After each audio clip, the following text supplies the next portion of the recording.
you step on a pedal and they kind of fuck them. Like they put they do stuffing fuck it. inside No, of he's them. right. He's right. They do fuck it. So then you got to pick out the heart, which I picked out the heart. And then you pick out the smell. I picked out what it smells like. And then you could get like a little thing so it records a voice if you want to. It's the biggest ripoff in the world. You pick out the bear, and then you just fucking... You pick out the bear, and then you just start jerking off. He's not wrong. It's really what it's like. That's their company Everyone watches you policy. start just fucking this thing.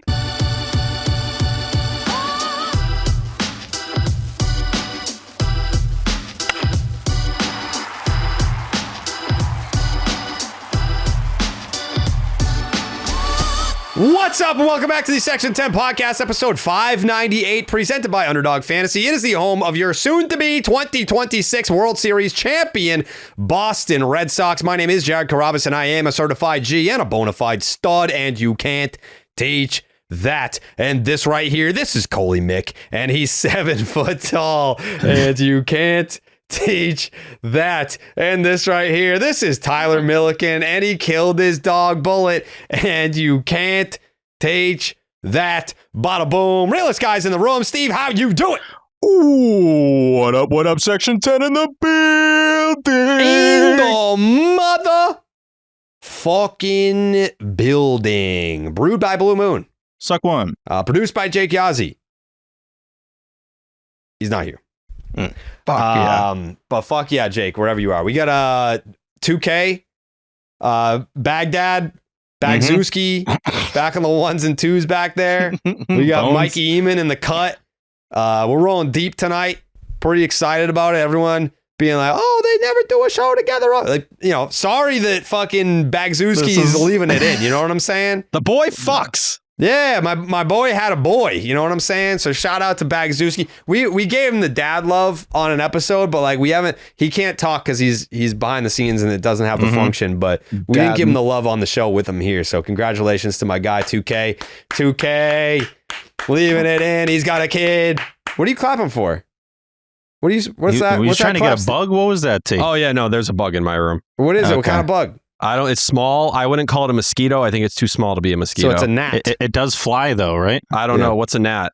It's a little guy. It's like a zzz. Yeah, it's a little, It went in my nose about 20 seconds ago, Okay. so I prefer All if right. it stopped. Hell yeah, that's awesome. And my nose is like extremely sensitive. I've been trimming my nose hairs recently. Oh, good job. Is that your first time doing that? Third or fourth. Yeah. I didn't start doing it until like my freshman year of college when like I got comments about my nose hair. Like my buddy Mike, he was just like, he's a very brutally honest guy.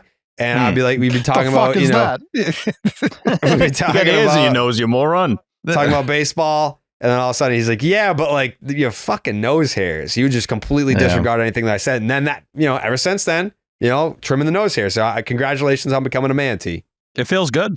I've Yeah. never I'm a done little nervous to eliminate all of them because I just shoved the whole thing in my nose at this point in time. What I is feel the like- whole thing? What is the whole thing? So there's this little attachment that goes on to my shaving thing. Okay. All right. Yeah. Just making sure that you're doing the right And thing. it's almost like a tip.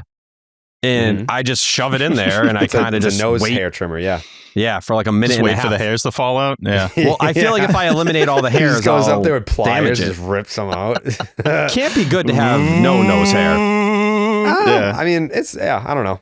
I think it protects It's you. a game changer. I will say it's a game changer. You breathe in HD after Yeah, shaving the nose hairs. I waited a while. I didn't do it for far Gotta too do it. long, but it was a game changer for sure. Yeah. Welcome back, T. Thank you. Yeah, you're in Miami. How was that? Got tan. I was out there. Miami Milliken. Yeah, no, Martha was very protective of Tan me. faded fast. She got She's me protective? SPF 70. Okay. 'Cause I I think burned- I was gonna say you have no muggers tan on at the all. streets. Well, Yeah. no. If I'm at the beach or anything, like I wear something on my face, like when I'm laying down, so Someone I don't goes to burn. mug them and Martha just beats the shit out of Yeah. them. Well, Leave 'em Miami alone. was weirdly like cold while we were down there. Horrendous timing, I guess. I heard it's even colder right now, like 20 degrees. Damn. But it was like 70 most days, which felt good to us. Everyone from Florida had like a jacket on, like North Yeah. Face, a hoodie, but the whole national championship thing was going on. So you had a lot of people from out of Florida, Sure. and they were all in shorts and t-shirts having the time of their lives. That's awesome. You know who's in Florida? Ranger Suarez. Facts. Mm. You know who Yeah. else is? Cutter Crawford. Cutter Bang. Crawford, yeah. Brian Bayo. Brian Bayo's there as well. Yeah. Mhm. We I got a think a crew. lot of fellas are there. Kyson Witherspoon. There you go. I mean, so I need to know this Ianson. information. I don't know who can confirm this for us, but like, is it? I'm not giving bonus points if you live in Florida. You know what I mean? Like, where do these people live in the off season? Because like they could live in Florida. Like, Aroldis Chapman. Bayo's in the DR.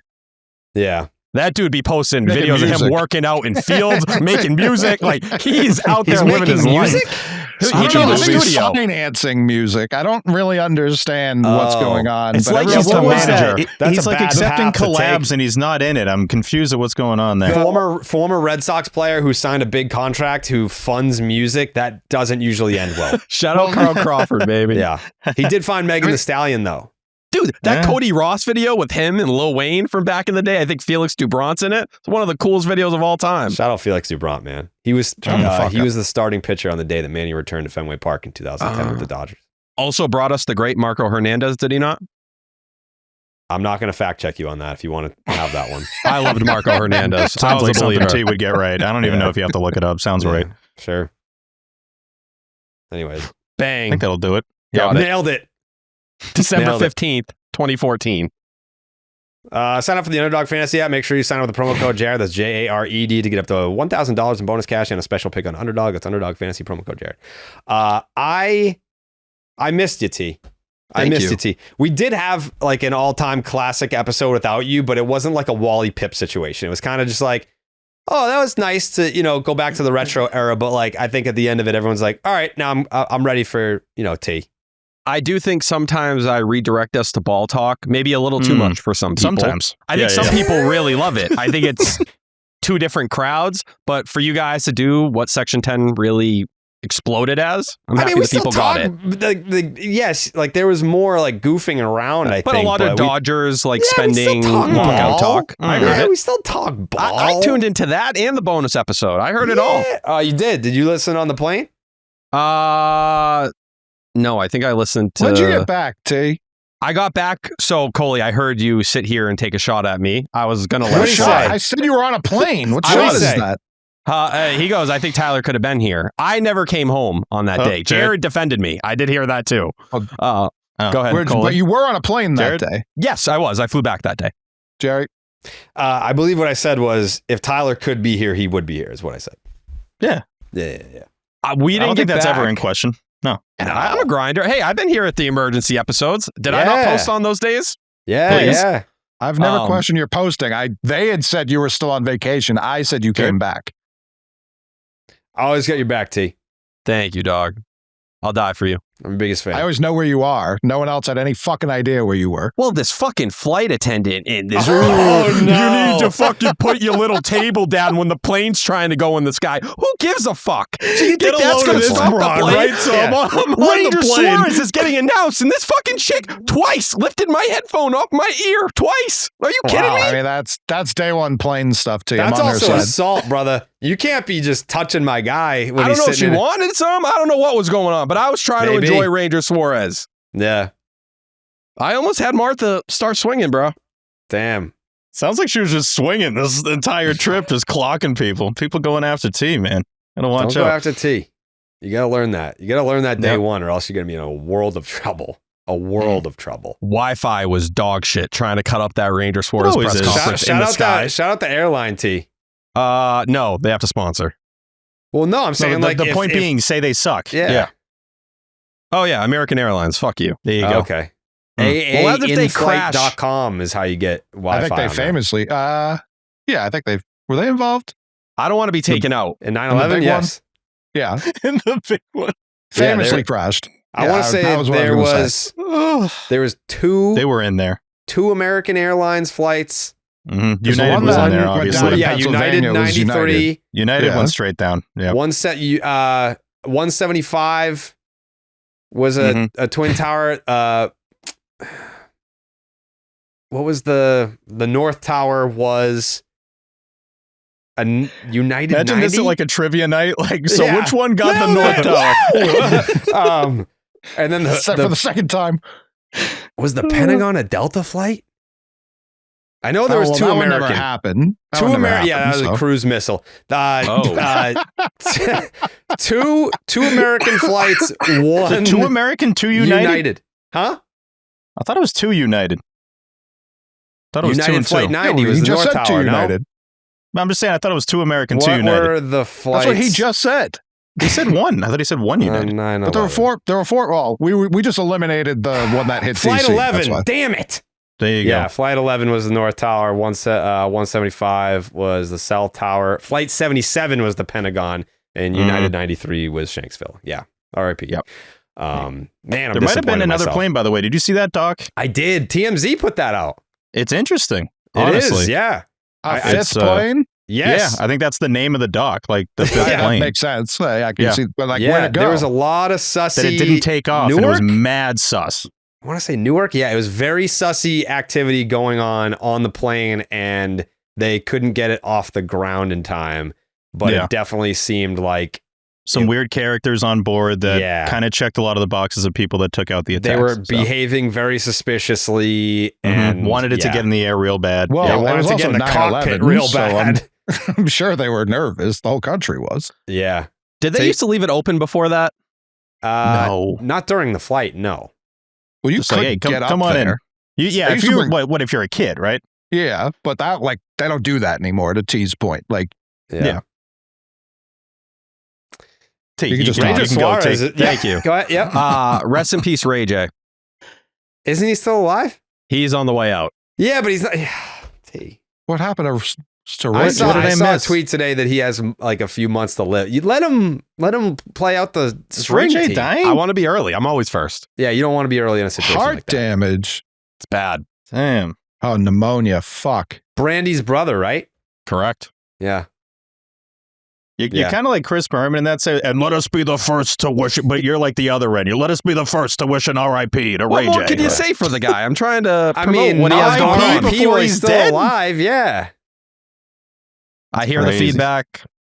I'm sticking with the original stance. Oh my god.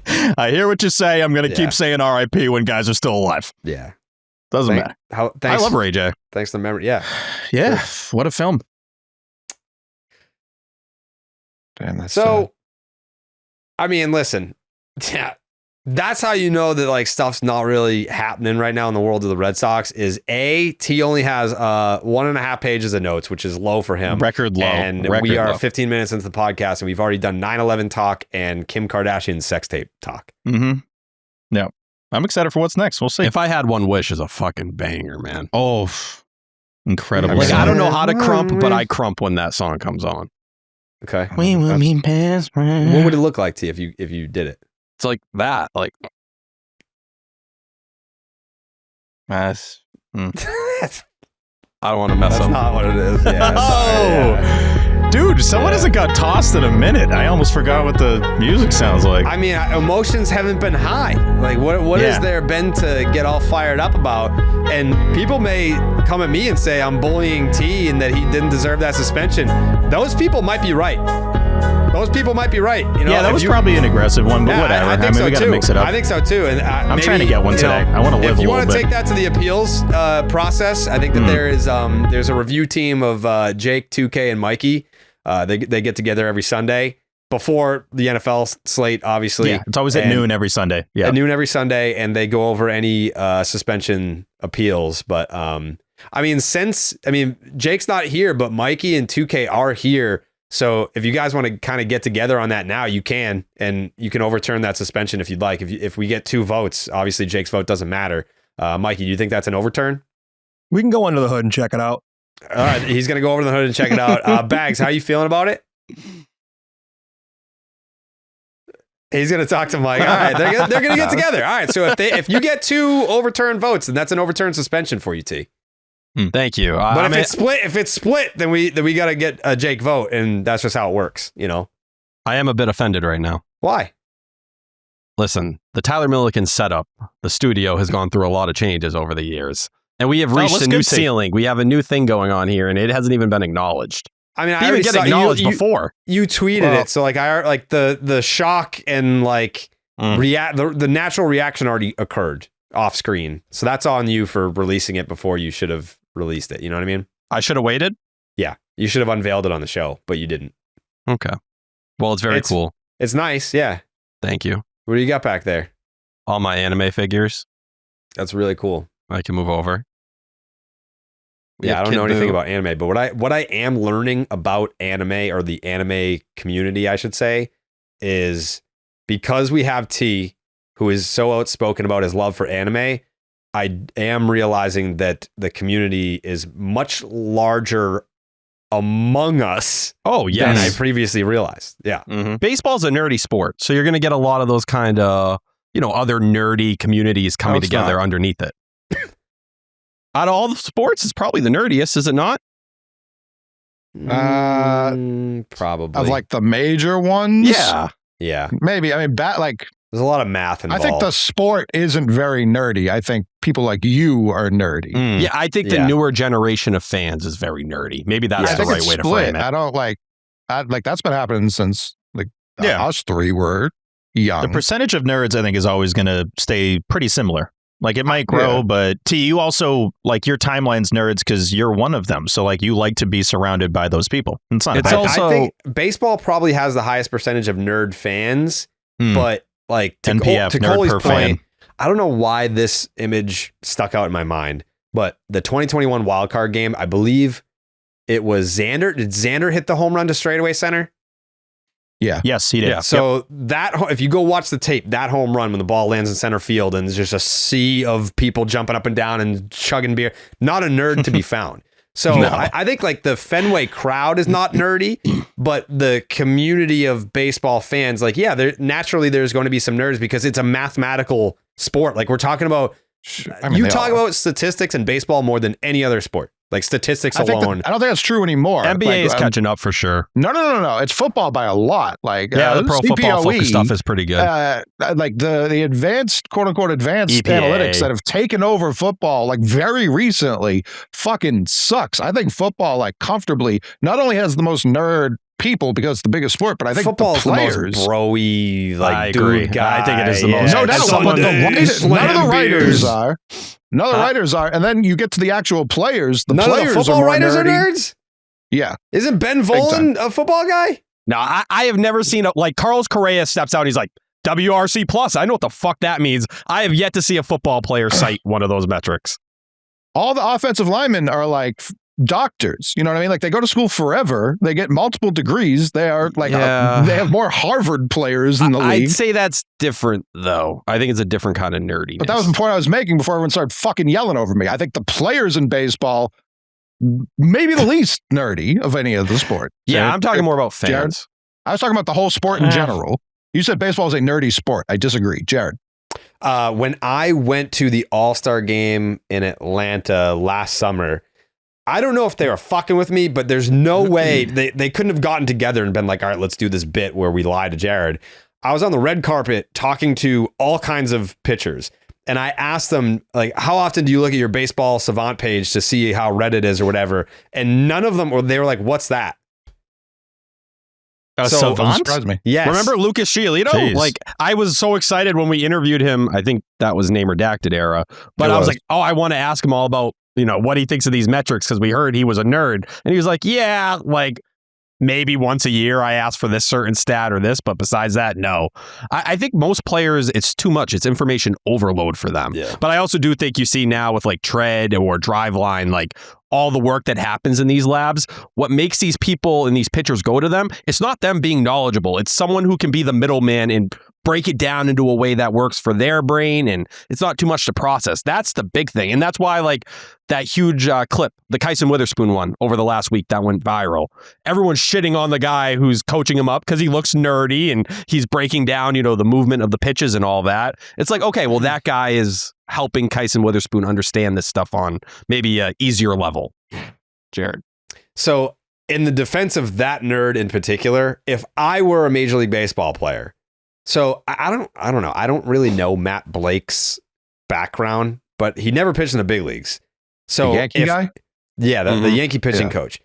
If I were Garrett Cole, bad example, whatever, but he's pitched really well in the postseason before. If I were Garrett Cole and it's Game 7 of the World Series and I'm at 111 pitches and there's 2 outs in the 8th inning and I've got the heart of the order coming up, and Matt Blake was walking out to the mound, I'd be like, get the fuck away from me, dude. Like, what could you possibly tell me in this moment that's going to help me or motivate me or whatever? Like, this is Game 7 of the World Series. Like, this is time when, your talent takes over and you just do what you do. But in the situation with Witherspoon there, if I have a nerd in a pitching lab telling me how to put pressure points on a baseball and arm slot and extension and all this shit and how to make how to manipulate a baseball so that it becomes a more devastating pitch, I'm trusting a nerd more than well, old fucking Saggy McBallsack used to pitch in 1962, and this is how he threw his spitball. And you got to grip it like this and put some spit on it, and then you toss it up there. And I'm not listening to Saggy McBallsack. I'm listening. What did they say? What was you just put that on there, and then you throw the spinner. That's not the guy that I'm listening to. I'm listening to the nerd who's looking at all this data, and they have fucking so many cameras and everything where they can analyze whatever you need to be analyzed. I'm trusting the nerd in that spot. Look at Kyle Bodie. When he got hired, the amount of things, when he was working with the Reds, people just bullied the fuck out of him for the way he looked. Because, he's a bigger guy. He doesn't look like a baseball player. Justin Willard, who was running the pitching program here, never threw a pitch at professional baseball, played a little college baseball. I think it's just the changing world of the baseball, environment. And it's really sports overall. It's just not something anymore where you have to be a former player to get a job or be in a position. It's, have you done the research? Do you have analytical background? Are you a biomechanics specialist?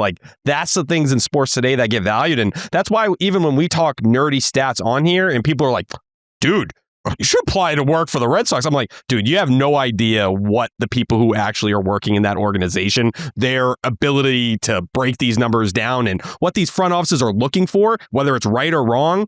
It's to levels where you need an analytics degree to even compete or be able to understand what they want you to do. Bill Belichick's a giant nerd. Yeah, great point. Giant nerd.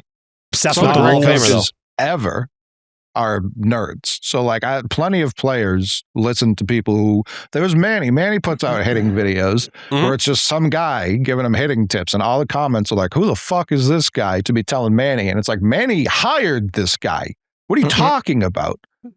In fairness, I feel like, I know the guy, a very nice guy, and obviously the content's great. But I feel like Manny would hire Tyler if Tyler could pitch him for 15 seconds and be like, I can fix you. And he'd be like, all right.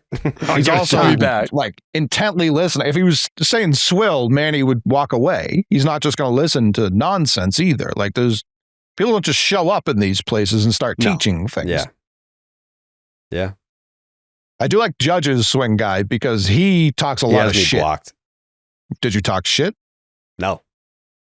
If you doubt the system, he's on your head immediately. And then he just posts a million Judge bombs. He's like, how's that for proof, you idiots? It's so fucking funny. What's his name? I don't know. I don't know his name. How have I never seen this guy? Where is he posting on? All over TikTok. I obviously have my feelings known about Aaron Judge. This guy rules so hard. The first time I ever saw him, he was like, this is how I swing. And he's breaking it down real slow. And then all of a sudden he just torques. I've never seen Bonds. I didn't see with this much torque. And he just fucking laces this ball off a tee 912 mile per hour exit velo. I was like, what the fuck did that come from? Everyone should be listening to this guy. Yeah. If it's one client, I think he's got 5 clients now. If his main client's Aaron Judge, more people should be listening to this guy. I don't really care if he's right or wrong. Yeah, I mean, for anyone that doesn't know, and I this isn't personal because he has me blocked, but I'm just giving you a visual. He's built like Heifer from Rocko's Modern Life. Massive. And he's 60. Is it this guy? Yes. Yeah, that's him. Dude, look at the way he fucking... Yeah. He's just cranking the bat, man. This Richard guy. Shank? Yes, that's his name. Dick Shank? Look at him.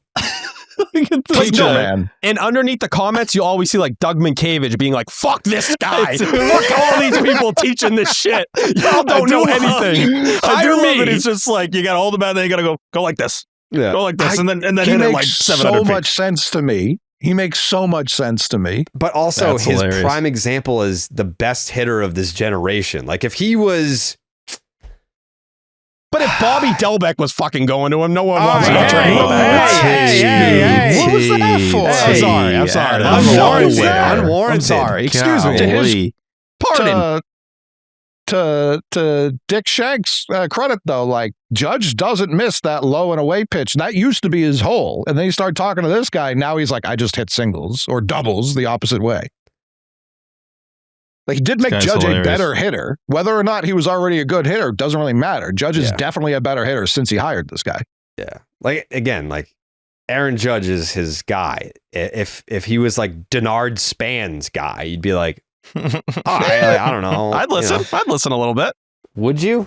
Yeah, I like Denard Span. What's Denard Span's career OPS plus? I don't know why I thought of Denard Span. I bet it's better than 100. Poor Denard Span. I know. I bet it's 103. Okay, really? Yeah. All right, yeah, perfect. Right around where I thought it was going to be for Mike. It's like, yeah, all right, you're a league average hitter, but like, I want to be great. You're right. I wouldn't listen to that guy. I've listened to the... I don't know what that means. Of course I listen to the guy. I would find whoever Aaron Judge's guy was. Yeah, that's what I'm telling people to do. I'm basically reading them a free ad. Yeah. Hire the teacher, man. Kyron Paris, I think, works with him. I don't know anyone Teacherman else. hitting on TikTok. He's got nearly 400,000 followers. Check this He guy rules. out. And I'm glad T brought that up because I'm not saying he's going at random people. He's going at former MLB players constantly, being like, "You suck. I would have had you good if you had talked to me." He's so fucking He's funny. angry, dude, like fuming. And then he'll be like, I'm not mad. You're the mad one. It's like, dude, you showed up here and started tweeting at me. I think Max Clark was the one beefing with him back in November-ish. Oh, wow. I didn't see that. I think Max Clark was the one saying Judge's hitting coach was like, he didn't take him serious for whatever reason. Probably because of how he looks. He's very unassuming. Yeah, I can't remember the exact details. Hold on. Like, you look at that guy and you're not thinking... It's basically Marlins Man. Like, Marlins Man is the hitting coach of Aaron Judge. Yeah. He's 70, and he hits the shit out of the ball. Yeah. Like, I don't even need Judge as his client. When I saw him, I sound like Adrian Peterson. When I saw him hit that ball off that tee, I was all in. All in. If I had this guy when I was 10, I'm not doing this show. I'm still in the league right now.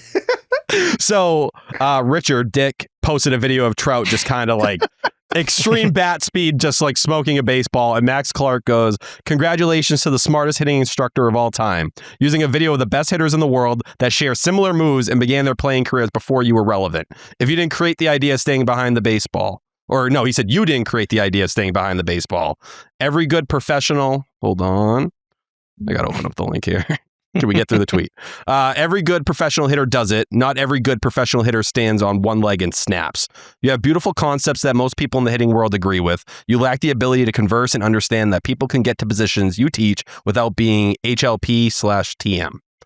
If you weren't so insufferable, people would be open to learning your good, helpful, and revolutionary concepts about weight. So it's like a compliment, but like you're shitting on the guy. You just don't like the way he presents it.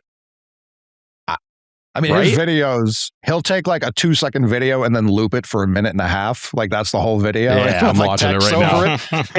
It's very like early 2000s YouTube, the way he's going about it. But that's, to me, why I really like it. Like, it's very funny to me. And then he's also like, by the way, I'm at the MVP dinner every year because that's my guy. It's so funny. Baseball needs characters like this. Here's Doug that trophy, McCavage. my guy.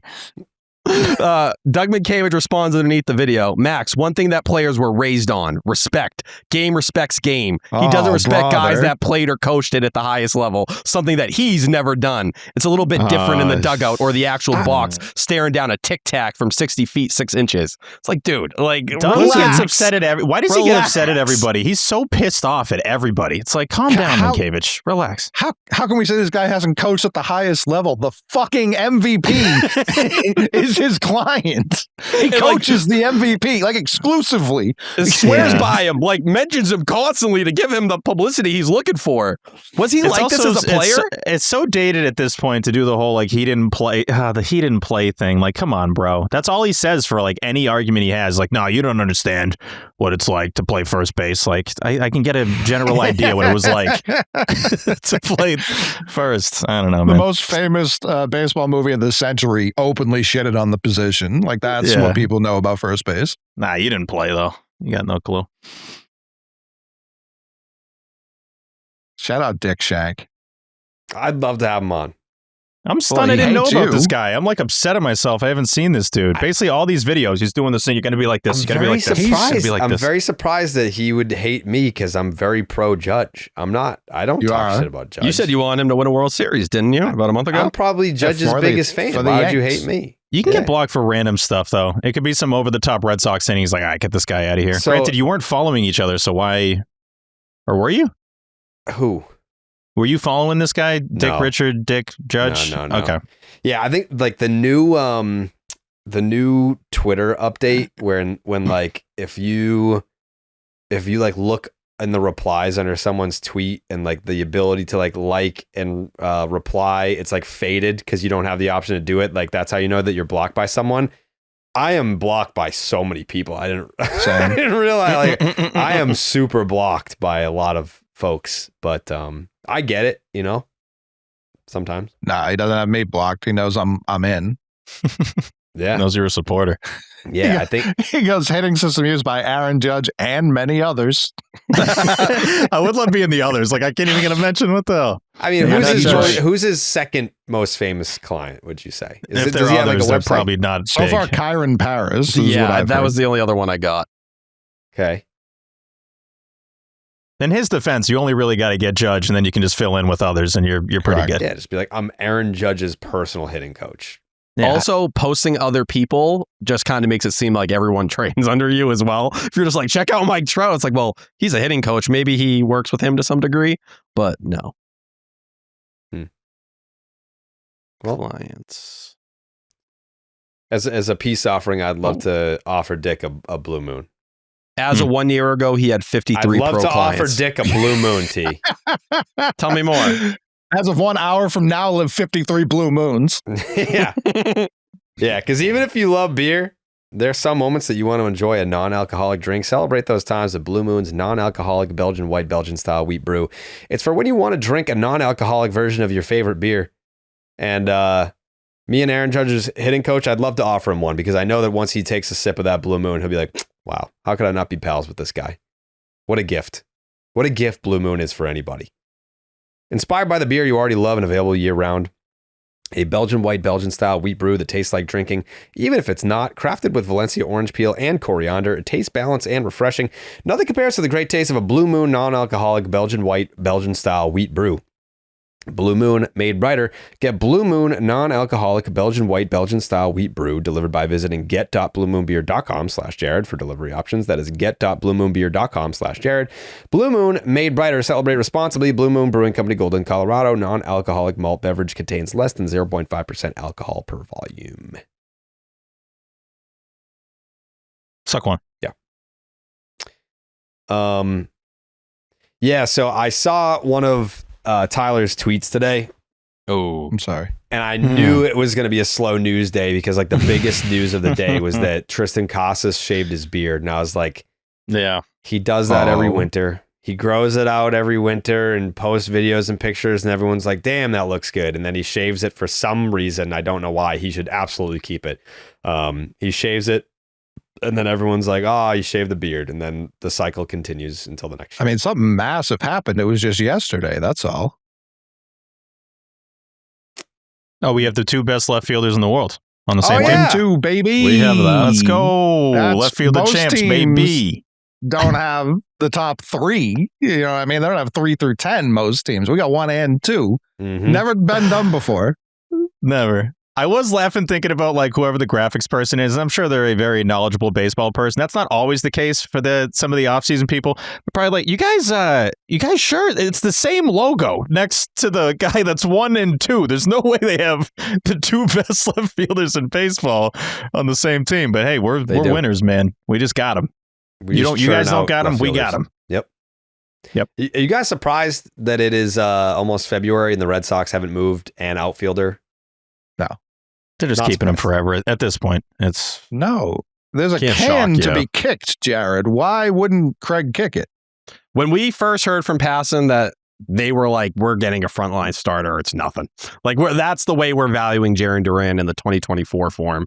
I think everyone was kind of just going to be like, all right, well, that's not going to be easy to do. And the one hope we had was that the Royals would get desperate and it would be Cole Reagans and kind of go that way. And once that went out the window, it was like, all right, like what other pathway is there? And there's been little to no smoke.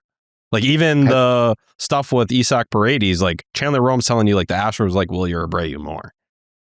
They want him back. He's a good player. Very good. Yeah, I don't know. I'm a little surprised. I thought that was going to be outside of the Bregman re-signing. I thought that was going to be the first order of business is let's not fuck around. Let's trade an outfielder so that we're not talking about the same logjam in 2026 that we had in 2025. But now, like, you start to see all these projected lineups that just have Duran penciled in as your DH now. It's like, okay, yeah, but like, are you going to, the whole like can't hit lefties thing, and you still have Massa, like, you're going to enter spring training, and I like going into spring training and be like, man, how's this team going to take off this year? Like, what a club the Red Sox have, and the spring training storylines are going to be like, are they going to trade an outfielder? Because if not, what the fuck are they going to do? How is Massa going to get at bats if Duran is now your DH and they're both left-handed? How's that going to work?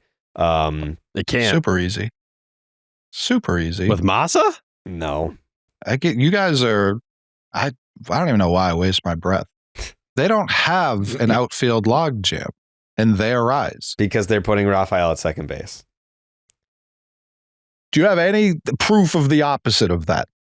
No, I don't. Last time Alex Cora spoke, he said that's not what they wanted to do. The time before he named Chris Sale as opening day starter. Oh, sure. You could look at it that way. It I think seems it's like pretty that's obvious not what him they and the want to front do. office aren't always in lockstep. I think at that point of the offseason, had Bregman even signed at that point? I genuinely No, that don't was remember. Fenway Fest. This is so. It was the same day. At that point, now I know it was, but at that point, he still doesn't think Bregman's completely gone. I'm sure he knew, but like, of course, he said that there. He probably thought that was a month ago almost at this point. Yeah, just right about. around there.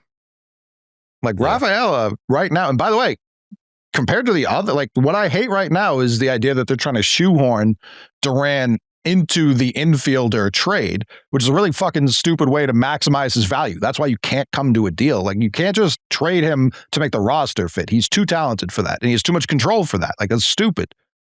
The best route right now, based off everything I've seen, unless the Cubs want to make Matt Shaw available, which I don't see why they would want to, there's no real clean path better than just keeping Duran in center and putting Rafael at second. That's better than really every option I've seen put forth by every fan in the fan base, because it's been 7 months of the offseason and we've talked it all through and through and through. I guess the downside there is the obvious, in that Yeah, for sure. Rafaela's offense doesn't justify the defense that you would lose in center field to put him at second base. Like, second base is not a position where it's like, man, we really need an excellent defender right here. Like, you need an excellent defender in center field, and that makes a huge impact on your overall season.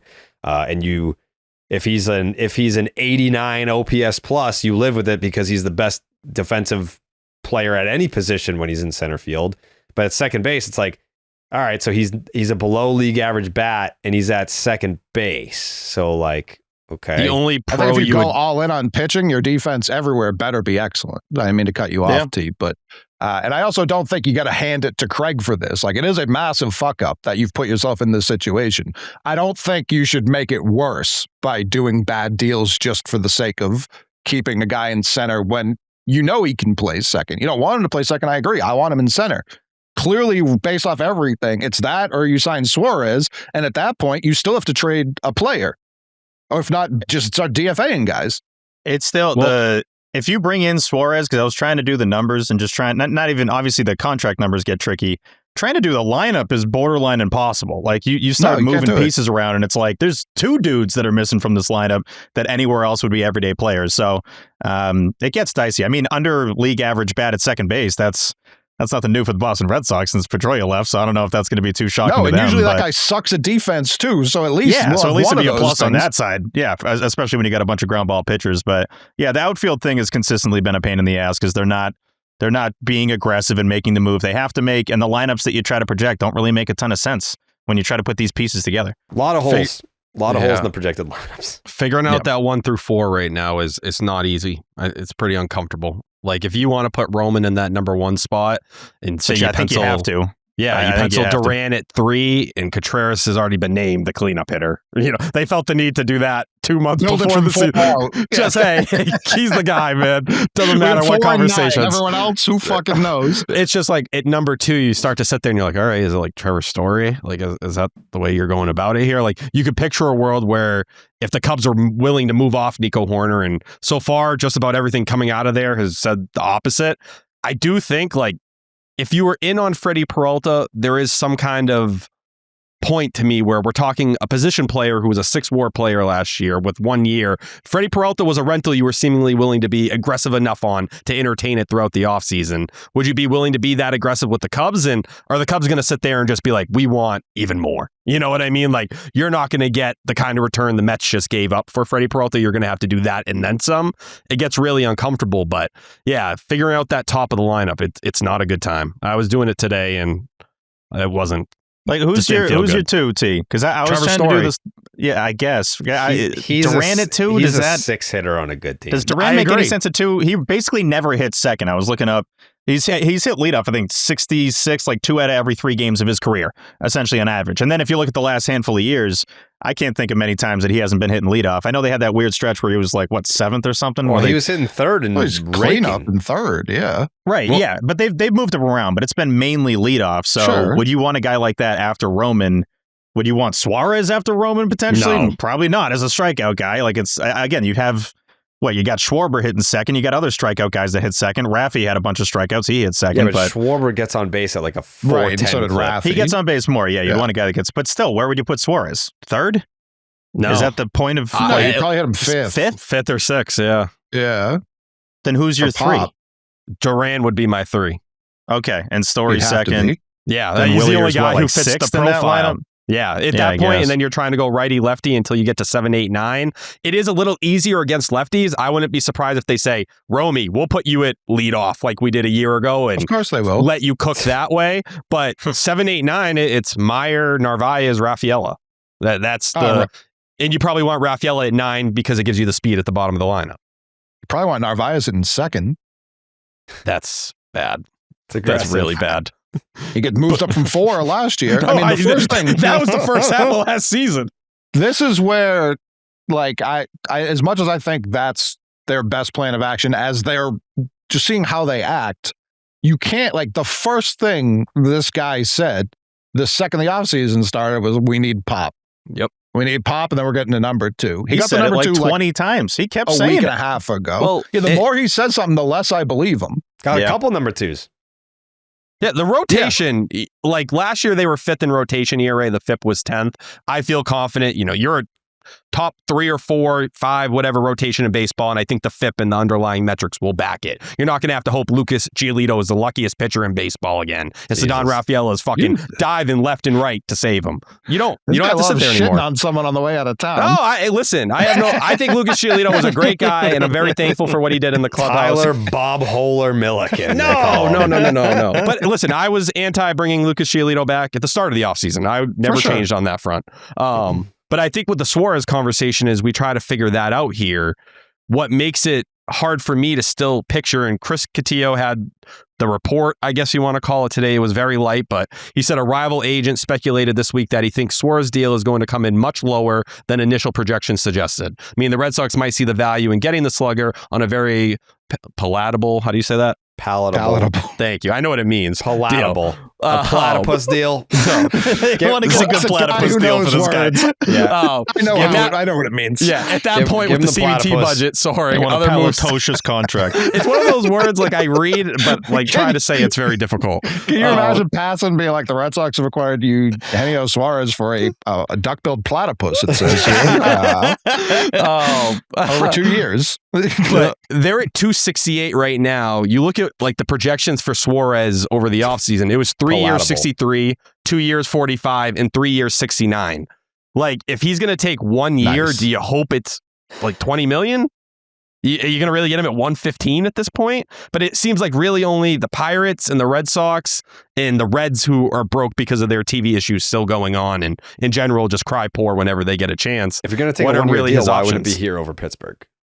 That would be my question. It's just if you're going to put 15 or 20 million down, are they going to stay over 284? Like how are they going to do this entire thing? Because that would be a pretty significant change of behavior until the third level. 16. 16. Okay. I mean, it seems doable. Obviously, you'd probably still have to shed some payroll. I know Coutinho had him shedding like 80 million with a couple trades. Coutinho. He had him 29th with the Marlins for projected payroll after all the moves they were done. Now, I think we talked about it maybe a month ago or 3 weeks ago about Eugenio Suarez. And besides the obvious of it just being a guy with pop that you want to fit in your lineup, I don't think his negatives are like reasons why you just wouldn't bring him here altogether. I don't think they're like, oh, okay, because he strikes out, well, can't have that. It's like we've had guys before that hit bombs that strike out. That shouldn't be, especially with this form of baseball right now. That's actually relatively common. So I just don't know. I agree with you, Coley. I do think the more you hear Craig say something, I'm like, well, that's not going to happen. we're just at the point of the offseason where so much has been said that it's like, all right, well, he could still be right and wrong. Like you could say we wanted the hitter, then you go to the pitching. Because I think his quote about pitching wasn't necessarily wrong, but it's like, all right, you're pivoting now. It was every night we're going to feel great about who's on the mound, so we're not going to have to score as much. I'm paraphrasing, but that's essentially what he said at the Suarez presser. And it's like, yes, like in a vacuum, you're right, but it's like you can't really have that opinion when everyone and their mother knew that you needed a big bat and you just simply haven't added that yet. So Suarez is that guy. I don't think the numbers are that crazy in terms of contract. I think they could actually make it work. I just don't know where the interest is. It seems like any of those rumors don't exist right now for Eugenio Suarez. But isn't that kind of where you want them to be? Yeah. That's like the game Craig likes to play. He wants to true. I guess it's sit out there that it's that. Yeah. Yeah. He wants you to sit out there. And then when you realize, oh, do you really have a better option? And you end up taking a lesser market value deal. And he's going to be like, we got him on a fucking bargain.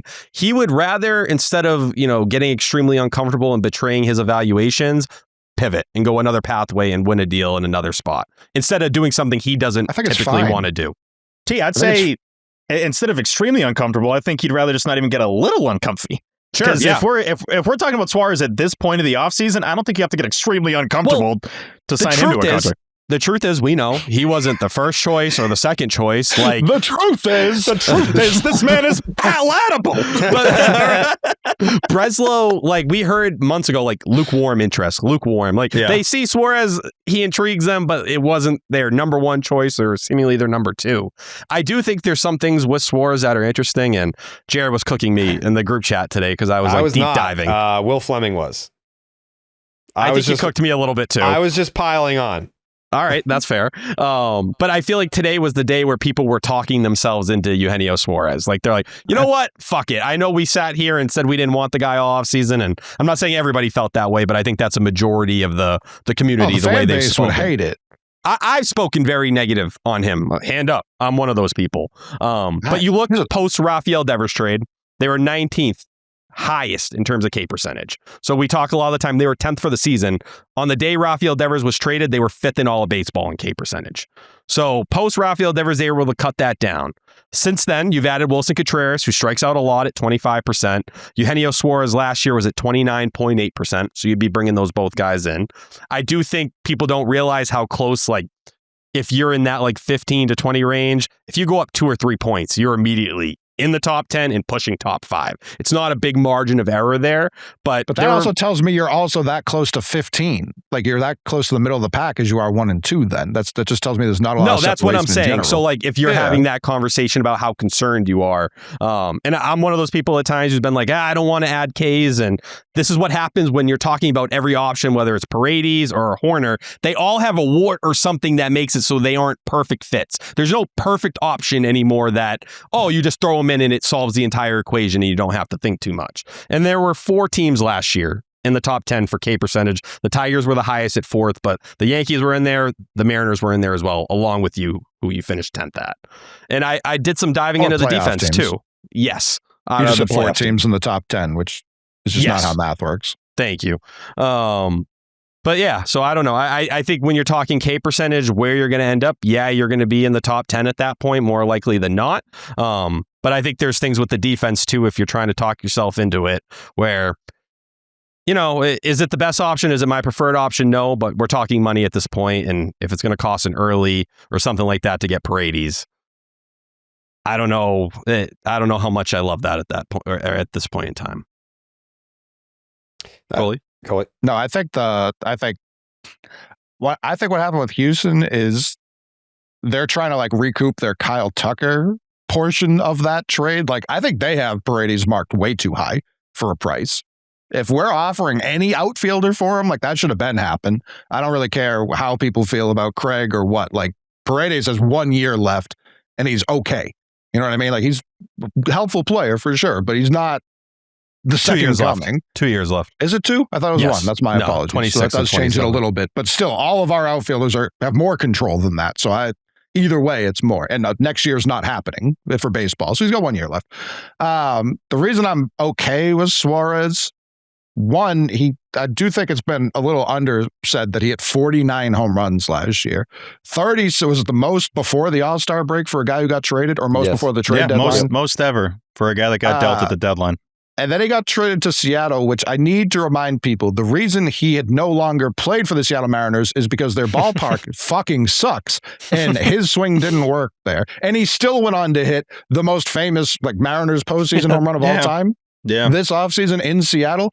Everywhere else, like he still put up 3.5 WAR last year, 3 the year before, 2.4. He keeps getting younger the more I look at his page. I thought he was like 36 already. He's only 34. I would prefer him to be even, if he were younger, he'd be signed by now. That's definitely part of it. But in Cincinnati and in Arizona, he tore the cover off the ball. Fenway's built much more like those places than Seattle. So could I live? And I also like, it puts Meyer at second, which him and Romy are going to platoon. That's obvious. And I don't want Romy at third ever. Not I a want bad him at platoon second. at all. Yeah. Not a bad platoon at all. And it's good defense always. It keeps Romy fresh. I don't want Romy platooning at third. And I want Rafaela in center. I think if you go out and sign Suarez, that gives you a path to trade Duran.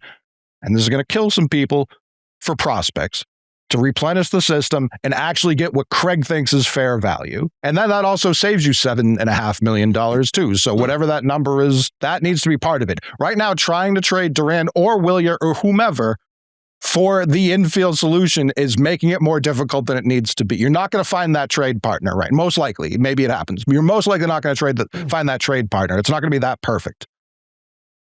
Love me a 3,000 guy. It would seem like a bad year for him would be 3,000, honestly, next season. I was doing the averages last 3 years. He's 33,105 for averages. Compared to Devers, he's had 101 homers the last 3 years. Devers 96, 315 RBI, Raffy 292.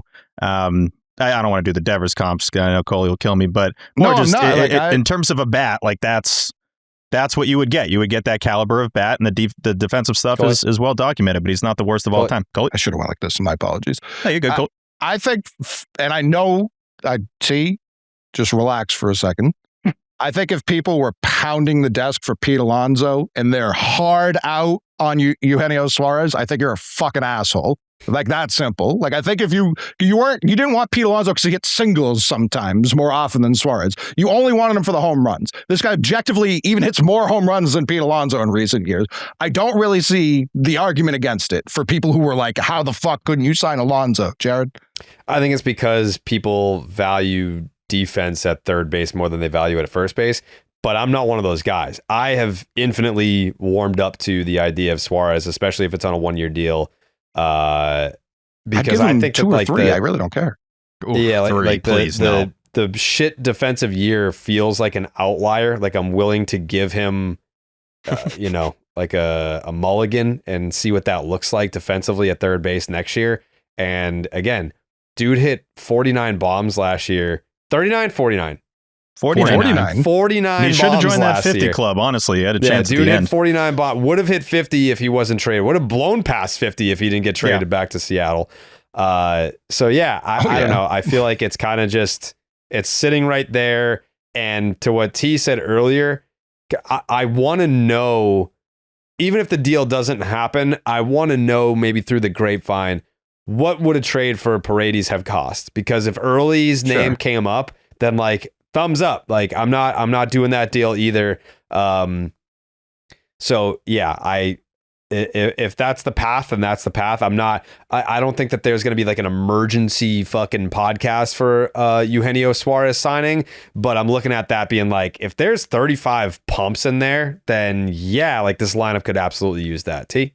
Need it. Yeah, I do think a big difference with Alonso and Suarez is the K percentage. I think a lot of people with Alonso assume it's like 30%. It's like 22%. And I think with Suarez last year being 29.8, and I think what scares people is with the Mariners, it jumped. It was up to 35%. No shit. He hates playing there. Yeah, he also hit there. Did jump. He also was able to hit there in the past a lot better than he did this past, last 2 months of the season. I do think to what Jared is saying about the defense, and this has been a conversation in my mentions, and people are kind of been going back and forth. If you look last year, he was -6 defensive runs saved, -6 outs above average, -5 outs above average at third base. If you break it down by month, -6 in April alone. Horrendous month, like an all-time bad month. -1 in May, +2 in June, 0 in July, -1 in August, 1 in September. So it was Trending a really horrendous start to the season. At the same time, even just watching him, he does not look overly athletic over there at this point in time. And out of every third baseman in baseball last year, he was the worst going to his right in the entire sport. That's what was plaguing him even in his best months. To me, I would question, is there something positioning-wise where you could help him on those balls on the line? I know at times with Devers, that was a conversation, and they found some things that alleviated some of the defensive concerns to a degree. Do they have a plan like that? I'd be curious. And you could talk about the things at Fenway Park. 10th best pull air percentage last year. If we're going to pump it up for Wilson Contreras and his gains, you got to talk about it with Suarez. It's not fair to do that and ignore it. I think that's just the battle here. And, even the last 4 years before this past season, it was an 82 OPS plus, 129, 103, 115. He's a hot and cold kind of player. That's the kind of guy he is. But to be able to have roughly a 3 WAR in the last 3 seasons, that is something there. There is value. There's also a reason why he's sitting on the market like he is right now, because I think a lot of people know whenever he takes this turn, it's going to happen quickly. The question is, did it already start to happen? I probably care too much about the vibes of a team sometime and like the clubhouse guys and all that. But when we go through the offseason, one of the biggest things that I'm looking for with the next Red Sox team is like, how fun is this team going to be? Like, how much fun, are they going to be just outwardly and dugout stuff and clubhouse and all that? And how much fun are we going to have watching them? If you bring on Eugenio Suarez, you're boosting the fun levels notably. And, going to the ballpark's going to be more enjoyable. But yeah, I think that's pretty easy to say. Just looking at guys that would be in that lineup, you'd have Suarez, Wilson Contreras, who's apparently very close with Suarez as well. Willie Abreu, best time of my life. Story obviously had a huge year last year. We got captain. Hopefully a big year for Marcelo and Roman being best buddies, and hopefully they can rise at the same time. I mean, Roman's already obviously showed you what he can do. And then Cedon with the most swag of like anybody on the team in the 9 spot. So by far, it immediately uplifts the vibes of the team. It immediately uplifts the product that you're going to watch when you go to Fenway all summer. So it checks that box. You're not going to have a guy that's sitting around this long in the offseason typically check all the boxes. There's a reason why he's still a free agent, but for all the reasons Bichette signed last week. Like, I can't. No, I know. And I guess to that point, Breggy was still a free agent at this point last year. Yeah, but still, like, I think it's more the common. interest. It's more the interest. Yeah. There's not a lot of teams. You're not going to hear a lot of buzz. You heard a lot of buzz about those guys when they stuck around, but obviously the Geno stuff isn't the same. So either way, there's obviously reasons why you wouldn't bring him here, but I think the lists aren't, I don't think the negative list is super long. I don't think there's like a bunch of reasons why it's like, oh, this would be the worst thing of all time. That's why I brought it up to Jared and T on the episode like 3 weeks ago, where I'm like, am I missing something? Because everyone makes it seem like this would be the dumbest thing the team's ever done. And I'm like, it's not dumb. It's not dumb. It's risky because and it's your third or fourth choice. That's just reality. Yeah, but we're already there. It's risky because it's not like, I think it was Tyler that was saying it, if he falls off a cliff, what is that going to look like? He's already fallen off off the cliff before and then rebounded. Like, we know what a shit Eugenio Suarez season looks like, and he's going to hit sub 200. It's going to be like a low 700 OPS. He's going to, like, he can be a negative WAR player. Like, he's had, I mean, especially considering the fact that it's more than likely going to be a 1-year deal at this point. And if it is a 2-year deal, it's going to be a 1.5-year deal, basically, with the lockout. If you're rolling the dice on 1 year of Suarez and he's going to be 35, then yeah, like you're running the risk that it could be a dreadful season where, like, halfway through the season, you're like, man, do we designate this guy for assignment so we can give plate appearances to someone else? Like, that's what the floor is. We know what the ceiling is: 50 homers, maybe more. Like, the ceiling's great, but the floor, the gap between the ceiling and the floor is quite large. How much? So Masataka's 18 a year, right? Correct. Yeah. You're essentially paying Masataka Yoshida money for an upside that's obviously way higher than what Masataka Yoshida is going to bring to this team. Partially the Red Sox fault. I'm not just blaming Masataka for that. But just the opening at that position is like, you could have a guy that hits 50 bombs at third base with the Boston Red Sox. And I don't want to say it would be the same as the Adrian Beltre season, because obviously Gino's not going to sniff 320 or whatever the hell Beltre hit that year. But just in terms of the impact he could have on the team, I'm willing to take the risk at this point, because if you're looking at the lineup without him, you're going to need a lot of guys to have some pretty big seasons to have one of the better lineups in baseball. And I think what people get uncomfortable about here. Oh, sorry, Coley. I think we had a double finger there. I couldn't tell. Well, I was good. Yeah, I don't know if yours was up. That's why I. Oh no, I did have one up. Okay, then here we are. I do think where a lot of people are right now when they're talking about this team, like, you're in that portion of the offseason where, like, you start talking yourself into the team and, oh well, the positives is this breaks right and this guy goes crazy. We know the rotation's better. I think most people, I'm in that camp. I think they're going to get a left-handed reliever and the bullpen will be in a better place than it was at the end of the year. The lineup. All right, Wilson Contreras replaced Alex Bregman. What was the next bat going to be? We wanted certainty, right? You wanted something.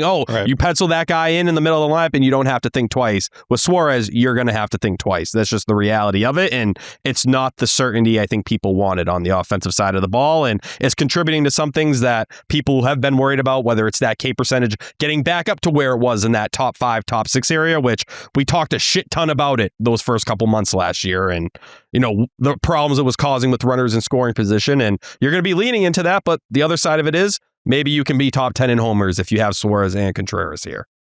They don't have anyone where, like, the pitcher's really afraid. No.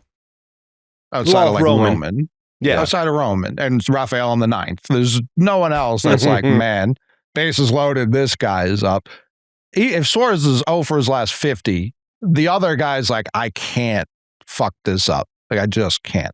I think that's important. I really do. Also, if they could pay him 17, like, let's say it's 2 for 34, and you pay him 17, and then you DFA Yoshida, that's $35 million right there that you would have been paying Alonso. I think that's as good of a use of that money. And then you don't have to trade Duran, and you don't have to trade Wilyer. You have your DH spot open. So even if he does fall off a cliff, okay, now it's not 2 useless guys clogging up positions. We're also not blocking anybody since we moved Campbell to the outfield, which continues to be an insane decision by this team that's created another hole. You know what I mean? Like, that. If they need pop and if they want an infielder, well, you have one. You're just forcing him to play outfield. I understand he was awful at the major league level last year. He's not the only person. I've seen Duran be awful, and now he's the best left fielder in baseball. So I don't really want to hear about, like, I've never seen someone be bad at field before and then fix that as a rookie. What are we talking about? Like, that's crazy to me that's how they've continued to operate. The Campbell thing is so much more uncomfortable than I think we give it attention. Like that because they don't want to talk about him.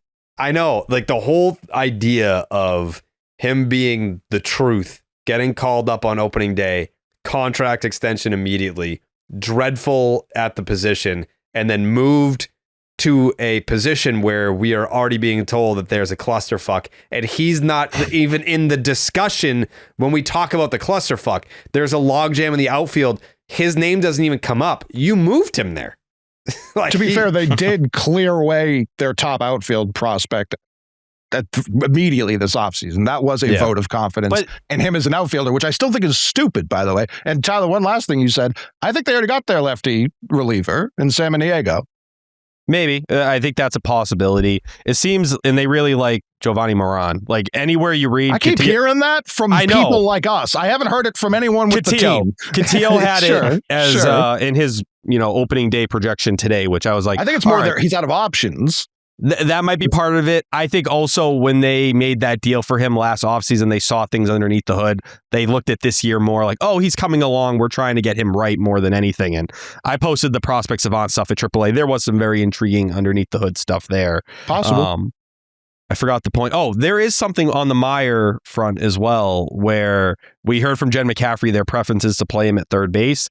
How much is Craig willing to bend or, get creative on a lot of this stuff? And I think the Campbell thing's weird because and we haven't heard it from anyone that the Red Sox have asked the Cubs about Matt Shaw. We have confirmation they've called on Nico Hoerner. We haven't heard anything on Matt Shaw.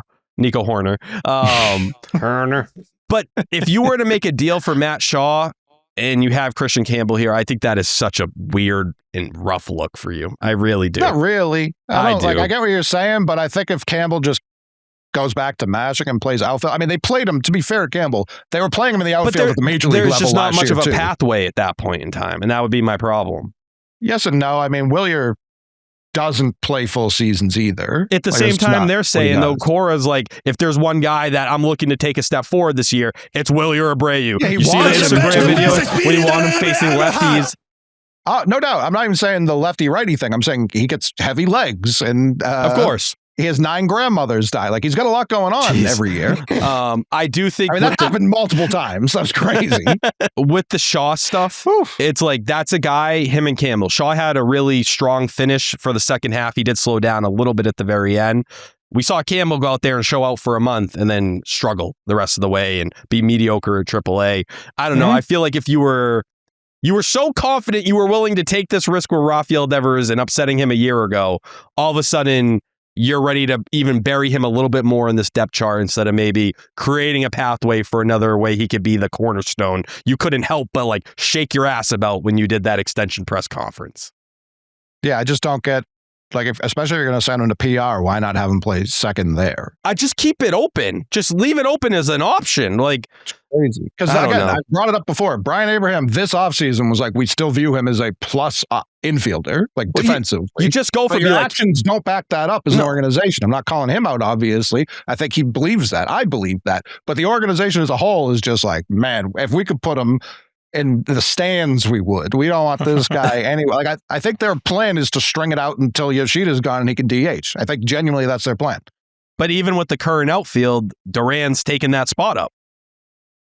Unless you find a deal. And I think, listen, if it's Dalton rushing, if it's another catcher they like, I think the Jensen dream feels like people are starting to wake up to Carter Jensen and what he's going to do for the Royals this year. I know we talked a lot about that back at the trade deadline this past season and some of the positives there, but I don't know. To me, I think the only way we see Duran flip for prospects or younger guys is if they get the catcher they've been looking for. And clearly they're looking for one. It's crazy. It's just, that's a hard thing to find because if a team has someone who even remotely looks like a starting catcher, more often than not, they're not moving unless it's for a chip like Garrett Crochet. They fucked up taking Duran off the trade block at the last deadline. Bad. I don't think the offense could have survived. It didn't regardless. So I don't think they made the playoffs. I think that's the what conversation. A shame. They wouldn't have went 1-2 against the Yankees. I do think with Suarez too, you look at 2024 versus 2025, in 2024, he was 17th percentile K percentage, 24th percentile whiff percentage. Even the expected batting average was 51st percentile. In 2025, 4th percentile expected batting average, 4th percentile whiff percentage, 5th percentile K percentage. He's now, Mark Reynolds. Yeah, and that's the way to look at it. And it's just, if it happens quickly, and it does. It's just, there's a very thin margin here. To his credit, he hit 49 home runs with these metrics last year. So, there was production. And how much worse can you get?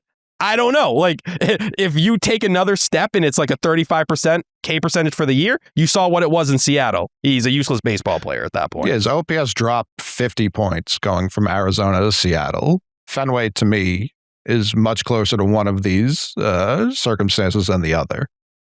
Yeah, I think the OPS plus for him in Seattle, what was it, 94? 94. Yeah, below league average as a hitter But there. then again, like baseball's a stupid sport. He steps up in the playoffs and he puts one of the right field seats. Like that's just. But that's the fact that what exists. The fact that we're talking about that guy when, let's just say the offense right now is back to where it was at the end of last year when Contreras steps in for Bregman's production. Yeah. If I told you this was what you were looking at to level up your offense, everybody would be disappointed. No, I think they're two different things entirely. I don't think you should continue to hurt yourself just because you've already hurt yourself is where I'm at. No, Like, that's what I think we're on the same page there. There should be no, like to Jared's point, there should be no dancing in the streets because we signed Genio Suarez. That's not how that should be received. I just don't think, I think that's getting in people's way of being like, all right, this guy could obviously help. We don't have anyone who hits home runs. Even as much as we love Roman, he made it a month and a half, 2 months, and then his ribs exploded. 71 games. Yeah. I don't know that it's like super fair to be like, well, we've got Roman. That's our home runs. Like, what team just has one guy hit home runs? Well, and if you also go off what Craig said, and he's like talking up defense, like those are the places where like you look at a Paredes who clearly there's conversations there. So like they're willing to bend to some degree on what Breslow was saying 10 days ago or 7 days ago, whatever it has been now. We're like, oh no, defense is definitely like what we're looking at for an acquisition. Run prevention is something we care about and we're really emphasizing right now. Suarez doesn't check that box off. But at the same time, you told us 4 months ago you needed home runs, and Suarez as checks the that box off as well as anyone. Check.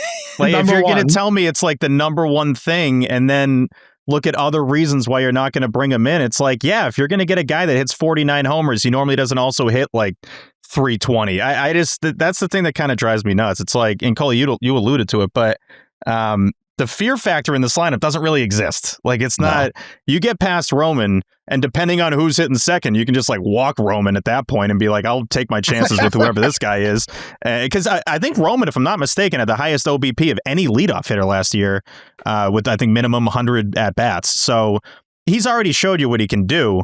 And we've talked about it all offseason, but I'm super worried that they just expect this kid to be incredible this season. Like not even just maybe an all-star, but he's gonna like be an MVP candidate. And it's like he that could guy easily finish top 10.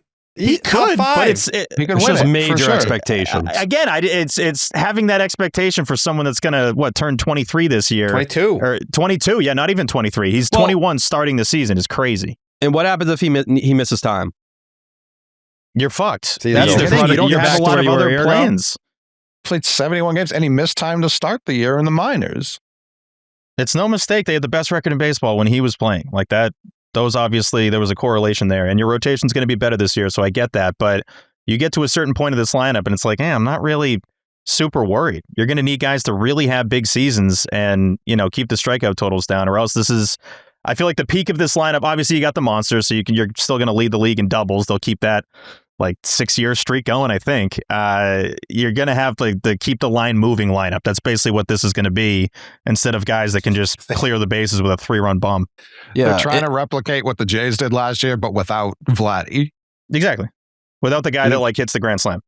Yeah, without and also reason with it a works. lot more strikeouts, probably. way more. I mean, no one struck out less than the Jays in all of baseball. But just the idea that we're just going to keep the line moving, but you're right. Way more strikeouts. And then who's on base when Roman comes up? I mean, Cedon's going to have stretches where it's like, is this guy the worst hitter in baseball? That's kind of what happens. He'll have another one where it's like, of the time, he should make the All-Star team. So you're going to get both sides of it. Who the hell knows what Marcelo looks like at the plate?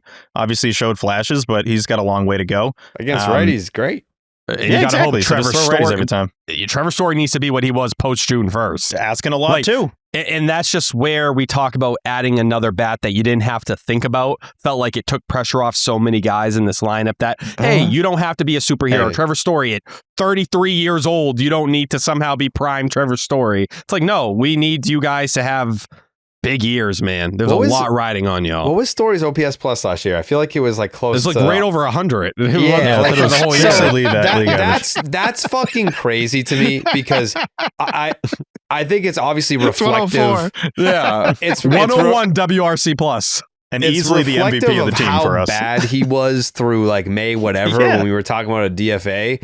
But like, I think when we look back in our heads, we're like, man, he played 155 games and he was fucking incredible. June 1st he was on? league average.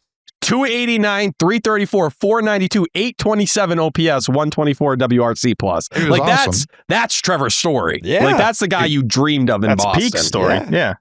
He needs to be His that. peak story had 40 tanks, but like I'm saying I got a peak story Colorado. on the Sox. for This Boston, peak yeah. story. That's the best version that you're gonna get. That's in, AL peak story right there. yeah, like That's what that outside is. of Colorado. I mean, I know it doesn't really count, but his baseball reference projections are grim. What do they got him at? Just 712 OPS, Is this 18 Steamer? apples. No, I feel this like is they always baseball lowball reference. everybody. They on do. those Steamer projections. is not good either. I can't imagine. I also did see something. This is pretty unrelated, but it tells me he may be available at some point this season. I saw our pal Meek Phil tweet this out, and I went to Fangraphs to make sure it existed and not just a troll. Steamer's got Wander Franco's projections for this season. He's gonna play in 6 games. Wow. Well, yeah, According Roman's to going them. to play in like 100, according to them, too. Really? Well, I mean, Yeah. that's troublesome. Well, that's one of the issues with Steamer, too, because they do it based off the previous year's like playing time. I think that's why Franco's Listen, is Franco the way did it is. not play last year. I can confirm that. They upped him. Yeah, Steamer has him playing 111 games. The Fangraphs depth chart is probably the best way to look at it because then you have a good idea of how much he would play based on the depth chart. But they have him at a 123 WRC plus. I'll tell you right now, that ain't enough. And that ain't enough. Roman? Yeah, 123 ain't enough. Nah, he's gonna. No, I be think a people would be 154 disappointed, even if that would be plus. pretty good. Yeah, I'm not telling you that's bad, but for Just this, I the know, way the I team's know. What constructed, this lineup looks like, yeah. he needs to be What they better than need. that.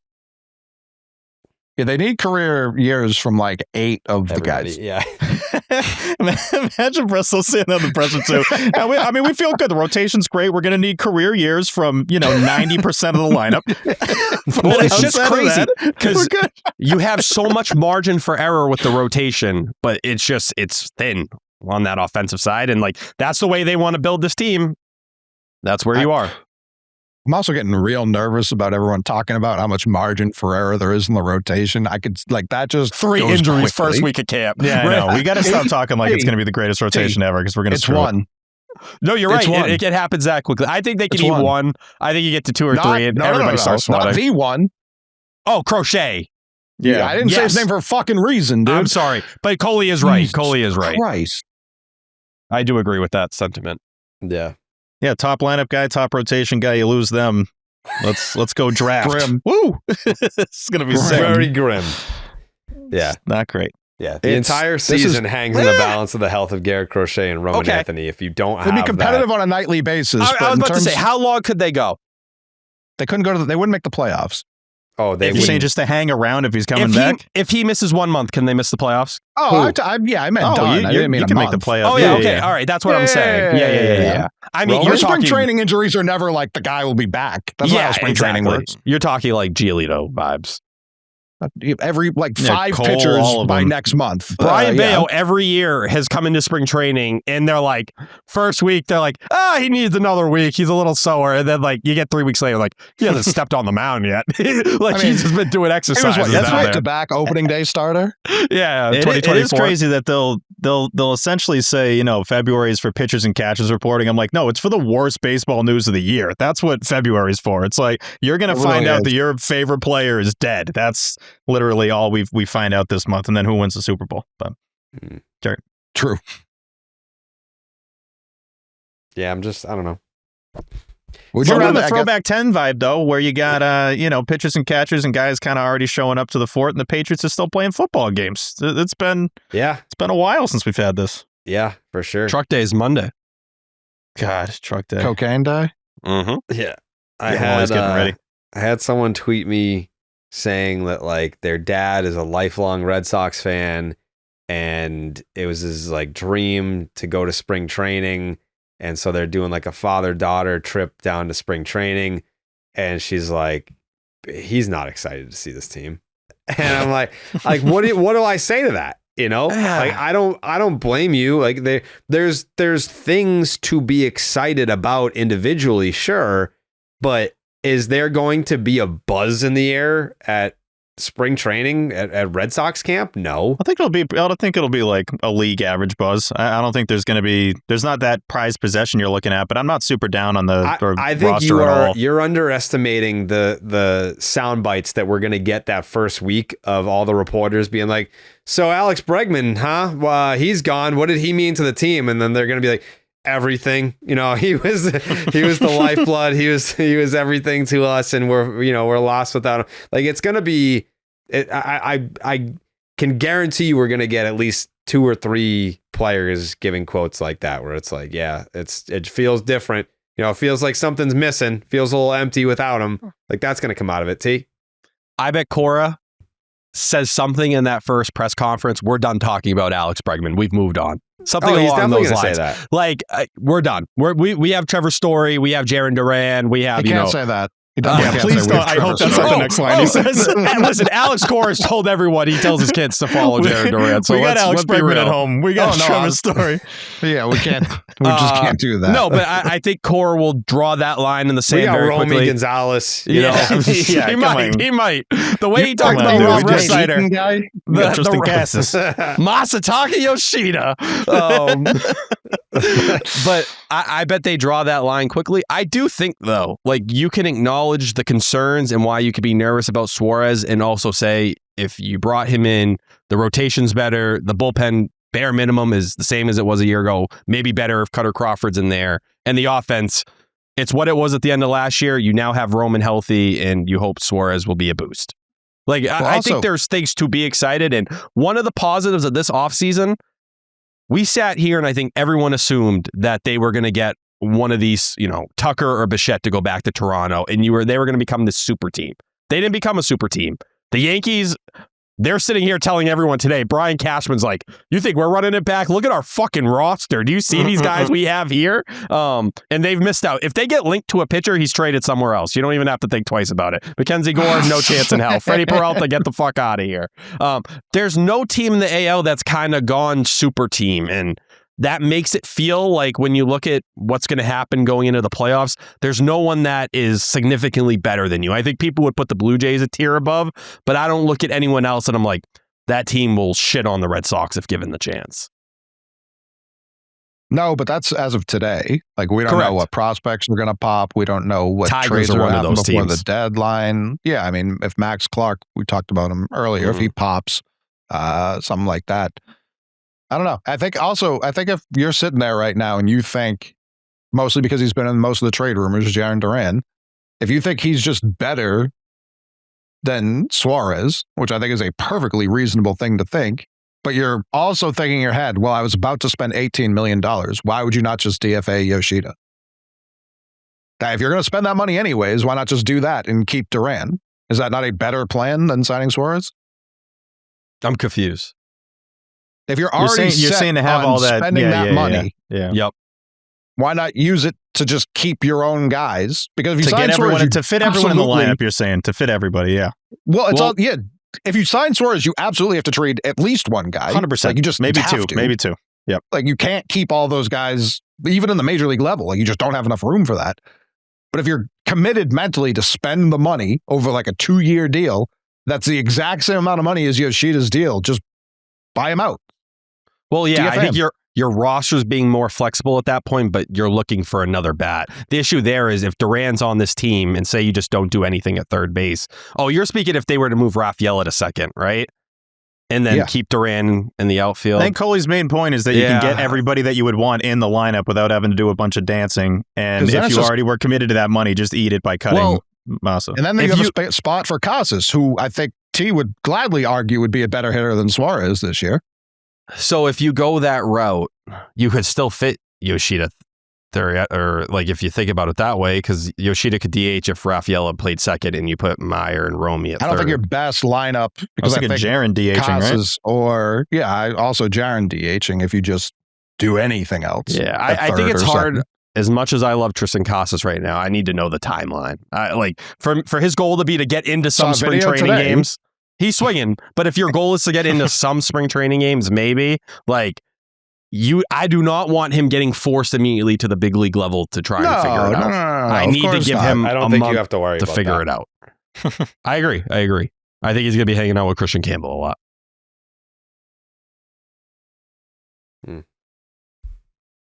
A lot of problems. See, this is why you can't get excited. It's like the discussion around the team. Like back in my day, it used to be like, how many games are they going to win? 95? Can't wait to beat the Yankees' ass this year. How many home runs Manny and Poppy going to hit combined? Now it's like, how the fuck do we get this guy off the team so that we can move this guy who's like not really that good into his spot?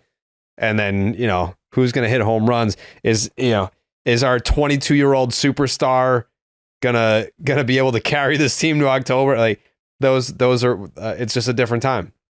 I think it's tiring. I'll speak for myself, not T and Coley here, because I know you guys love playing GM, and I don't hate on that at all. I think it's tiring for the fan base like myself that's sick of playing the CBO, that's sick of doing this, that's sick of moving these guys. It's like, can you guys do it, please? Yeah, it's your fucking job. It's your job, and you have too many outfielders, and you have a DH you hate that you still owe money to. We're here to talk about the finished product, and pitchers and catchers show up in fucking 2 weeks, and it seems like... And we got an off-season's worth of moves that you haven't made. And I get it, he's been making trades and all that, but like the obvious ones still haven't happened. He's been doing prospect for prospect trades, which ones that don't move the needle at all for myself and a lot of others. Actually actively infuriated me. I need to see video of Jake Bennett immediately. I did see Yoshida. Guy stinks, he better not stink. That's all I can say. I did see Yoshida. There was a video of him swimming with like 8 other guys underneath a bridge. And in my head, I was like, there's going to be a shark that just pops out and just fucking clips him. Like he's just going to get eaten and taken under. I don't know if anyone played the Jaws video game on PS2. The Red Sox sent out. I don't know, a Red Sox shark or something. I'm seeing him out in the water and I'm like, this is not good. If he gets eaten by a shark, can they get that money? Like, definitely. Okay. Definitely. So you got to stay out of the water. No one's begging for a shark attack more than Buzz are. They would rally around that, man. They would rally around out there, Yoshida. Where is this Again, video? we love the guy, but don't know where that shark came from. Yeah, we found there were 20 great whites in the area. We've never seen that before. Again, we had nothing to do with it, but we feel bad, and looks like the DH spot is open. We're pretty pumped about that. For truck day, we just loaded up with a bunch of sharks and water, drive it down there. You just see Craig pulling a big lever, dumping them right into the ocean. Did you tweet this video, T? No, it's so if you go in his tagged videos on Instagram, this is some real loser shit. If you go in his tagged videos on Instagram, that's how I get a lot of these videos. I'll be 100% real with you. 40, man. There's like 20 guys that I T has an update on his phone to check the tag all the posts time for 20 guys on the Red Sox. Because I'm just like, their trainers are going to tag them in something that I can post or throw up. You know what, T? That's actually a level of dedication to your craft that I never even factored in. Thank you. You're on your own checking their tags. That's crazy. I've never heard anything like that. Yeah, you shouldn't encourage this behavior. But I'm more just, it's not good. It's just that at least it's like the max of not good. It's like the most effort into an unhealthy thing. This is why I hate when people are like, Koss just posted himself hitting. He's never once, even on his story, reposted it. It's his trainer who posts these videos on his page to like show people this is one of his clients. And that's it. I've found it over the years looking through the tag videos. So you're this looks like the Jaws for bridge people too. Having ire towards Casas. It's your definitely. fault. I think I'm 50% of the reason people hate Tristan Casas. Way more. At least 75. But I think I just had a great idea that I think benefits the Red Sox greatly. We get Teacherman to be Casas's trainer. Boom. MVP. Boom. Does he work with left-handed hitters? I mean, it should any work. Of those others lefties? That would be a pretty rough selling point to be like, righty, I think. Okay. He's lefty? Yeah, he is lefty. Yeah. He might be switch. Okay, he does a lot of... Wait, who are you talking about? The teacher. Dick. I saw him waggling on the right. Maybe he's switch. I mean, that would make sense if you're switch if you're a teacher of hitting. He's a teacher. Yeah, why not? Lefty comes up, I'm a righty. I can't teach you shit. I have no idea. Good luck. I got nothing for you, buddy. But yeah, again, I coach Aaron Judge. Just tell all your friends that. Just so you know. T, this photo looks like the Jaws bridge. This is 100% where it's like the scene of he just... I couldn't find it. I went looking for it. I have my phone down. It shouldn't. I saw it like 2-3 days ago. Well, it's not the first. It's a It's the fourth It's a- swipe on the third tagged post. So Oh. it's not, yeah. T, you're a T psycho, is really dude. deep I know, into this. dude. Psycho. I'm looking for these every day. What can I find to throw up on the timeline? There's no rumors and nothing to aggregate. But we got to find something. Is this And if I Masa? Is this Masa doing squats in this video right here? He's yoked. It's like he's walking with a barbell across his shoulders. There's weights on the barbell. I posted that on my Twitter. You didn't even see it. No, dude. And then there's like swinging heavy balls on it. And looks like it's straining him. Like, this is hard. Yeah. Yeah, I would just put more weight on it, personally. This is the Olympic gymnast he's been working with the last couple years. I mean, you got to believe, right? Looks good. I mean, if he starts swinging like this, I know that's not the point of the I exercise. saw that video and I was like, I wish. I'd be all in on that Bugs Bunny. Imagine hitting a bomb with that stance. That would I look will incredible. Never forget the homer he hit in spring training, the first homer to like the triangle, and he fucking killed that baseball. I moaned when he hit that. I was like, oh my God. I was like, there's power. There is power there. That's a beautiful What did it sound like, T? Like, it was like loud and violent. Like, no woman has ever made me moan like that in my life. Wow. Oof, jeez. It was crazy, bro. Jeez. How many have had the opportunity to? Just Martha. Okay. Okay. Good answer. Hey, Yoshida hits cleanup for literally the best team in the world, and we're like, we got to get rid of this guy. To be fair, sucks. I don't think Japan has added him. No, I don't think he's on this year, but I'm looking because I'm in his tagged photos, There's- and World Baseball Classic posted the lineup from the last one where he did hit cleanup. I also think seeing the players that are getting turned down for insurance, I don't think he'd clear, No, definitely not. right? Like, based on that shoulder issue, there's no way. Does Lars Nootbaar have like a grandfather or something? Like, why is he on this team? Is that what it is? It's something like that, like super distant thing. Yeah. He just wanted Instagram followers. I think. Grandfather fought in World War II. They were like close enough. He got like, he went from like 40K followers to like 750,000 billions. playing with Team Yeah. Japan. His mom is Japanese. Oh, Okay, yeah, All that's right. good enough. I mean, if I had the opportunity to play for Team Japan, I'm playing. Same. For sure. Jerseys are so sexy. Oh, also on the MLB The Show cover, I really wish they did just Team USA for it. I thought the Yankees thing, I get it. I know, obviously, the branding. But for a WBC year and you're doing it for a second time with that player, just go full Team USA and just make it like, damn, we're going full out WBC content in the game. I thought that was such a simple and easy path. I think it would look like a knockoff game almost. No. Maybe. I don't know. I just Yeah, it shake would. it up a little bit. And I love the WBC, but I think that would not look like a Major League Baseball product. So then maybe And the do Team like, USA jerseys stink, so that's part of it too. do like a half and half, like make them, like split them down the middle. I'm sure the Yankees would love that. That's probably part of it too. Like, they can't put him on without the branding or whatever. That's stupid. No, it's an MLB game. Whatever. What else was on the list, T? We had that. That as in like Masa went in the ocean? Yes.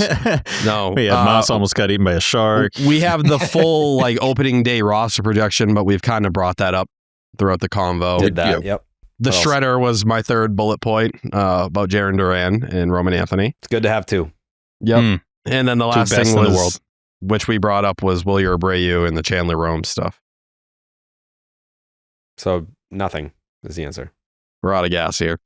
I mean, we did an hour 30 on nothing, really. Literally nothing. That's very impressive. I think the Shredder had Crochet as the 5th best starter in the league, Is that what it came out to? which That's bullshit. Fifth best? feels a little low.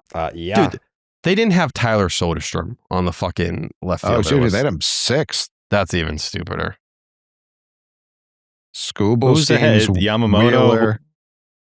No, Yamamoto's right after him. It's, Oh, okay. Scoobleskien's, Wheeler, Chris Sale, Christopher Sanchez. Sale. Jesus. They got Sale higher than Crochet That's a little crazy. in our That's Lord's year of insane. 2026. Yeah. This I feel like the little way. Gucci who? Gucci Mane? They got Chris Sale ahead of Garrett Crochet. That's crazy. I mean, is Zach Wheeler going to play this year? I don't believe so. I mean, at least not to start. No. That's kind of crazy. Yeah. Great pitcher. No Confirmed. doubt. Very, I very would have good. him ahead of him for sure, but 6 feels crazy. T's tweet during the podcast. Well, I just did. You're right. That's I fun. know I have your notifications on. I tweeted, I will end the Shredder's life. Yeah, I saw that. All caps. There you go. Are you surprised I still have your notifications on?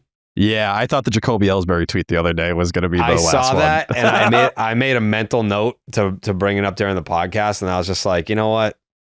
Let him get his tweets off. Who cares? I was down bad. The most T tweet of the week, because again, always scrolling through, making sure I didn't miss anything. There was a whole lot of nothing to miss this week, but he the tweeted like Dustin Jacoby- Pedroia, the cover single-handedly made me buy a PS3. I still go back and watch the commercials all the time. I kind of doubt that. Absolute me too. bangers.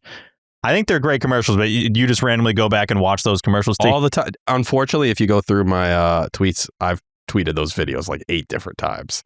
Like the Pedroia, like this one. There's 2 or 3 of them that are really good. There's one with the hitting coach or the assistant hitting coach for the Red Sox at that time where they're sitting at a table. And he has a note that he made the guy read. That is one of my favorites too. I do remember that one. That was funny. Yeah. Suarez video's legit. I mean, there's some stuff in here that definitely plays. Read the I will say, Ellsbury like, tweet, it's- Steve. Read the Ellsbury Where's the tweet. Ellsbury one? Yeah, that was. Fun fact, Jacoby Ellsbury's first and last homer with the Red Sox both came against the Orioles. This is so stupid. I was gonna reply and be like, just Shut the log fuck off, up. T. Like, you know, like no one needs to know this. Nobody cares. But then it's like, just But Jared, let him get his tweet. Like, this is therapy for him. This is how he did you copes know with it was off-season. September 2nd and it was his 9th big league game? Wow. Then he went yard in his final regular season game with Boston on September 29th, Yeah. 2013. Happy to hear 2011 Ellsbury get some love. Right. Yep. Coley. I should have just. There was one thing I wanted to say earlier about Suarez, and Steve made the point. Signing both Suarez's, I do think there's something there. There's I a do shirt think- there. There's something. Just Steve said earlier, like Not the even Wilson- monetizable, but just having. Obviously, we would, but signing both Suarez, I think, is a good omen, or Yeah, the worst, but one of them. Wilson Contreras in his introductory press conference was like, I'll go talk to him. He was like, he's a friend of mine. He's like, if the Red Sox want me to do it, I'll do it.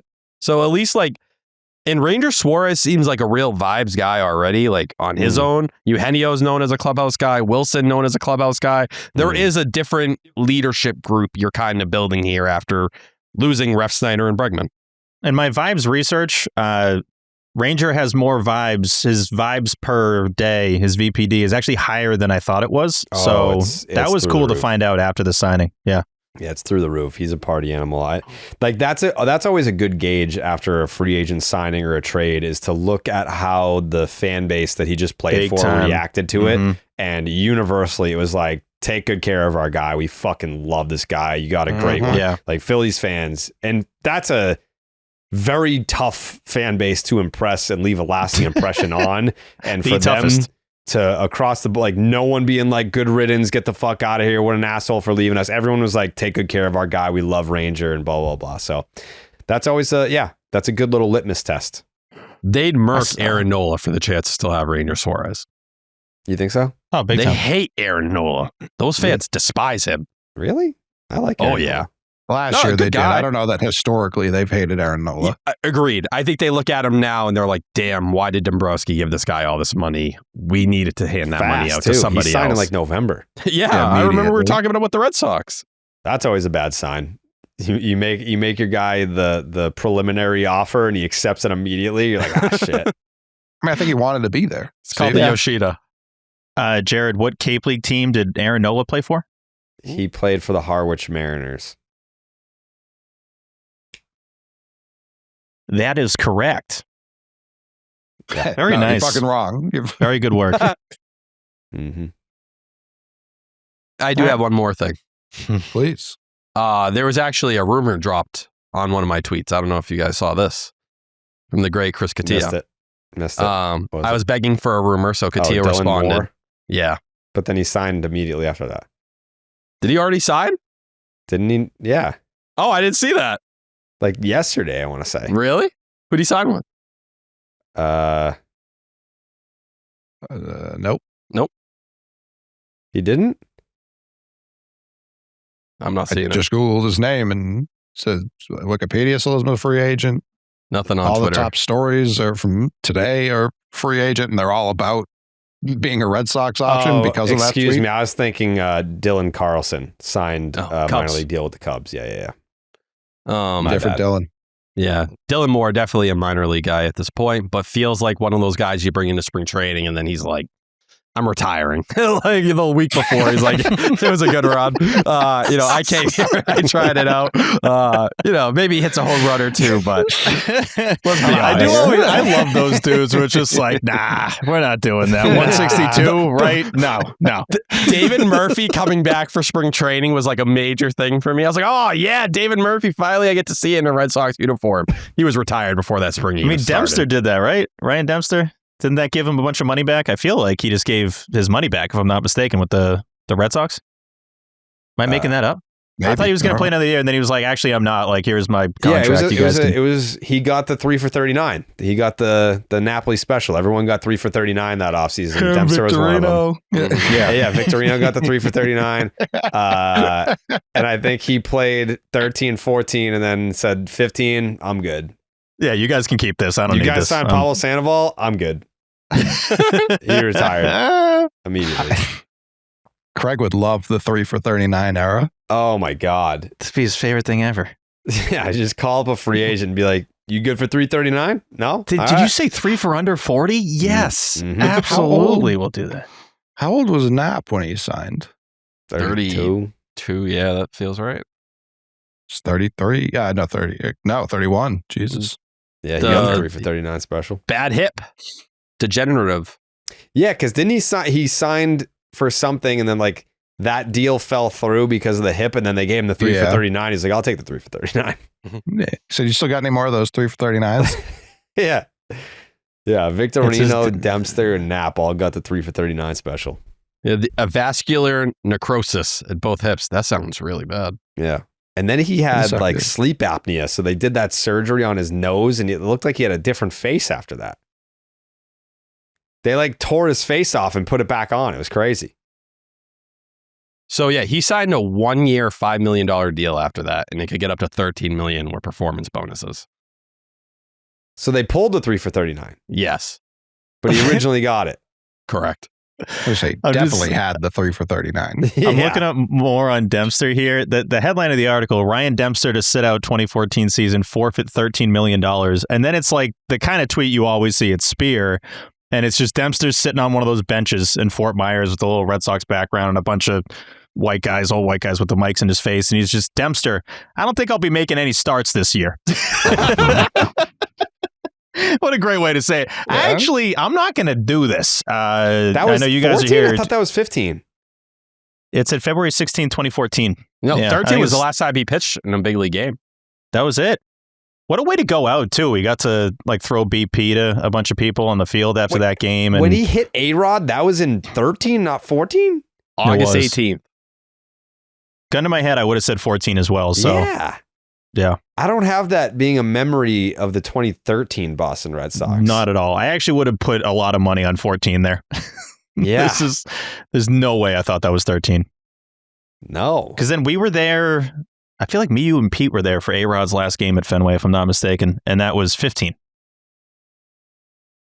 Yeah. I would have guessed the year before is when he got plunked, because that's when he, unless was that the year he was suspended? When was he suspended? He must have been suspended for When the hell was A-Rod? I should know. 12?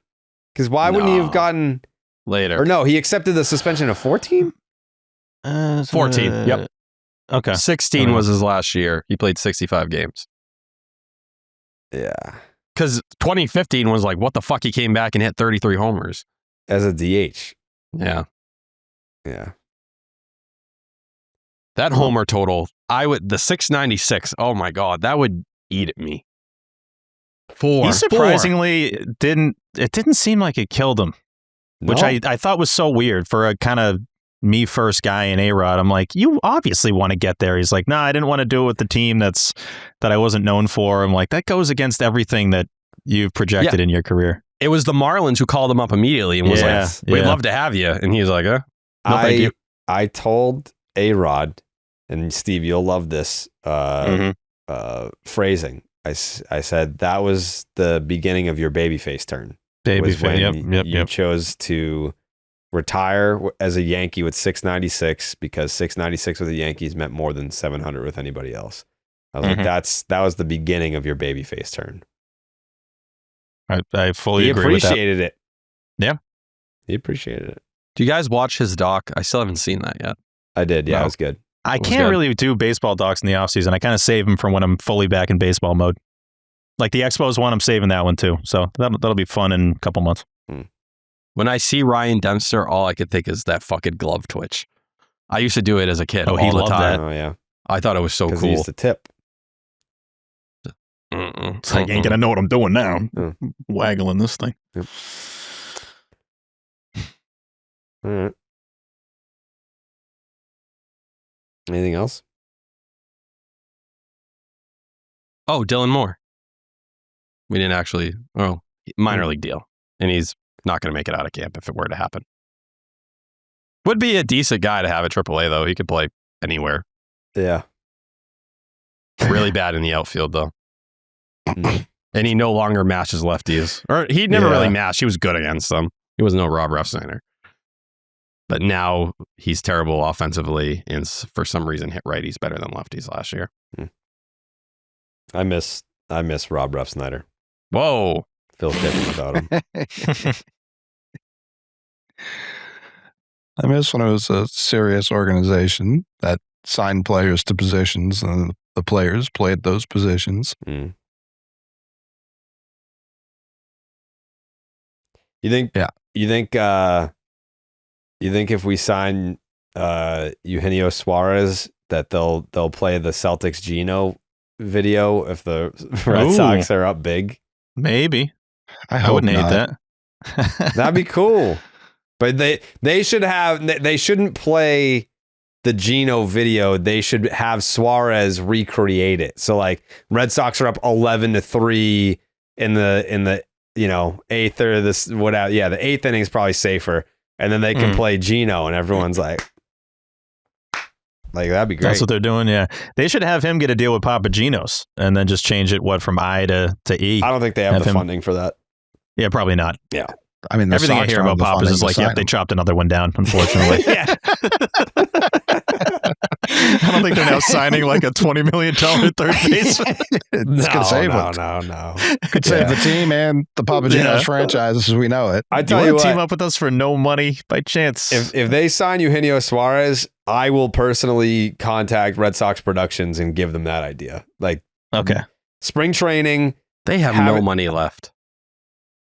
Spring training, green screen, have Eugenio Suarez put on the wig and recreate the Geno video and then play it if the Sox are up by let's call it 10 runs because 8 feels I was gonna say 8 feels a little tight. How often is this team going to be up 10? I would say twice. But then it makes it fun, right? You're like, dude, I was there for the Geno video.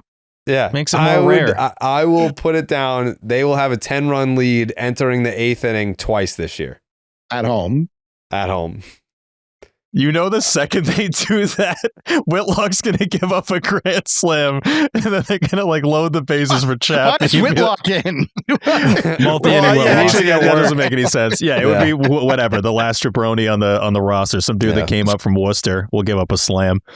Yeah, true. They're up by 10. We got to bring Whitlock in right now. We got to have him hold this lead. Well, they probably would do it just to make sure that the Geno thing doesn't get jinxed. So no, we need the good guys to pitch. It's August. We haven't played this video. It took 3 days to shoot. We need to maintain the 10-run lead. They bring Crochet in dude, just shut up. We need you. Yeah. I think it's a great idea. I like it a lot. Thanks. I'm just trying to have any way that we can get the mini Papagenos pizzas back at Fenway, and if there was a player on the team named Geno, that would help. Steve, Yeah. Do you know where Papagino's used to be on Fenway? What do you mean? Do you know where? Yeah. Under Section 10, right? Yep. Yeah, I remember vividly going there every Back game. in the day, if you were going to go to Section 10 at Fenway Park, you would walk through. On the left was Papagino's, and on the right, with the ramp in the middle, was Hilltop Steakhouse in Saugus. The best steak in the world. They knocked down Hilltop Steakhouse, and then they made apartments there. I lived in those apartments when I first moved back from New York. Coley slept on my couch at the Hilltop Apartments, but it was the best steak in the world. The line used to go around the fucking building and outside. The world famous cows on Route 1. But yeah, the ramp to walk up to Section 10 used to have Papagino's and Hilltop Steakhouse. What a time to be alive that was, T. Could you get a steak at the one in the ballpark?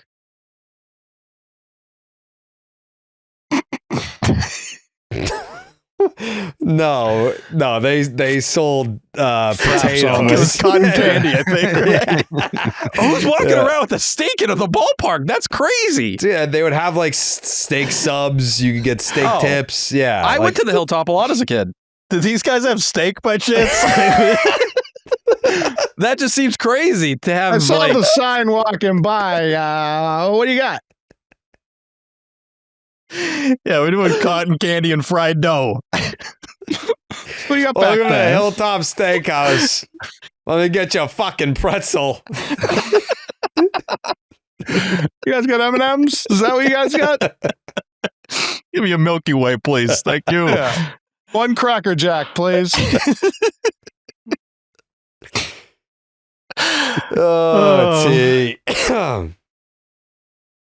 Yeah, those are the days.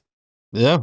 Those are the days. Well, they used to also do them in the aisles, right? Papagino's. Yeah. You could get them. They would go. I don't know if they do. Do they do that for Sal's now? I don't know if they do that for Sal's. No. I think you got to go get it. Yeah, they don't bring the pizza to the seats anymore. It's really bad. I feel like they don't bring much around the seats anymore. It's really just like peanuts and beers. Yeah, beverages. What? Peanuts. Get your nuts here, nuts.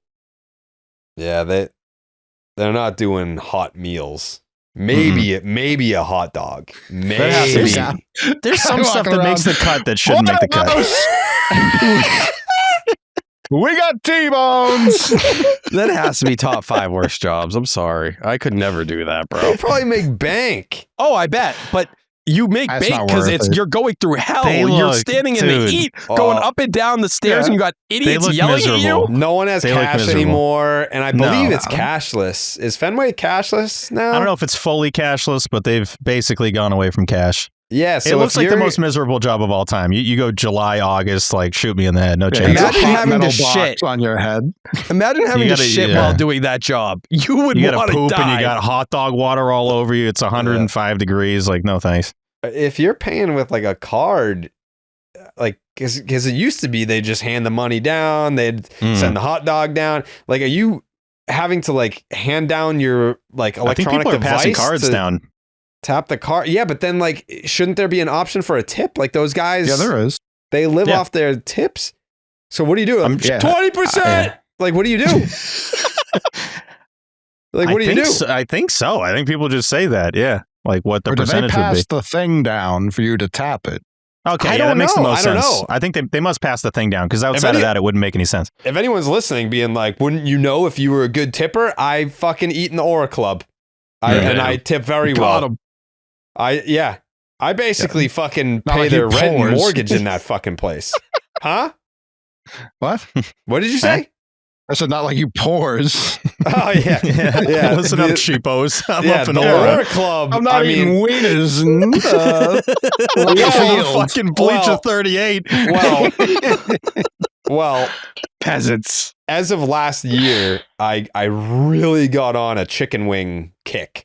So, Mhm. like, I'm not up there eating Classic bougie. ballpark food. That's Yeah. what I'm saying. Like, I'm not up there eating bougie. I'm just You eating. famously on this show have been like, I get my lobsters and I lobster watch roll, the Sox. lobster roll, lobster roll. See, Take.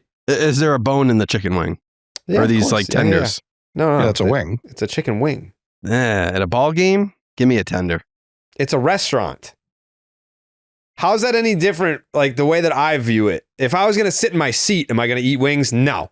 But it's a restaurant attached to the ballpark. So if you went to like game on before the game, you're not going to have a hot dog. Why I not? mean, T, you've been up there, right? Yeah. I get pizza. So the second you walk in there, it's like, oh, okay, I'm technically at a ball game, but I can get anything here and it's not weird. Yeah, you eat at the restaurant and then you go outside and you're at the ball game. And then when I'm at the ball game, Steve, what do I have outside?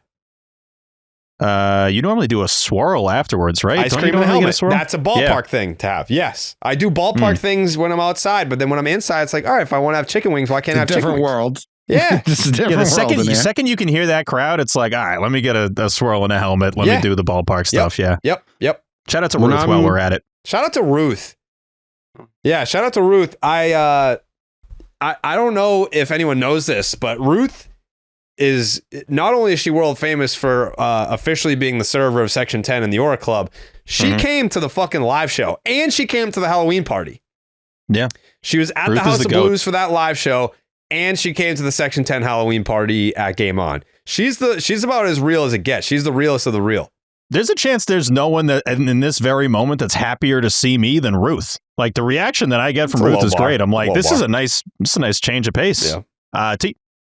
When I'm in the Aura Club, I feel like I shouldn't be there. Why? Yeah, same. I feel the same way. What? I don't know. Why? It's not like the tier of person I feel like I am. It's a lot of wealthy folks up there. That's for sure. No. The Aura Club is for like, those are real fans up there. The EMC underneath, that's a more wine and cheese crowd. Like you'll find like the wives and girlfriends in EMC. Sure. You'll find like I go down there and I'm like, oh, there's Dan Shaughnessy. He's sitting down there. Yeah, there's a lot of so like you have a waiter there? Is that like the vibe?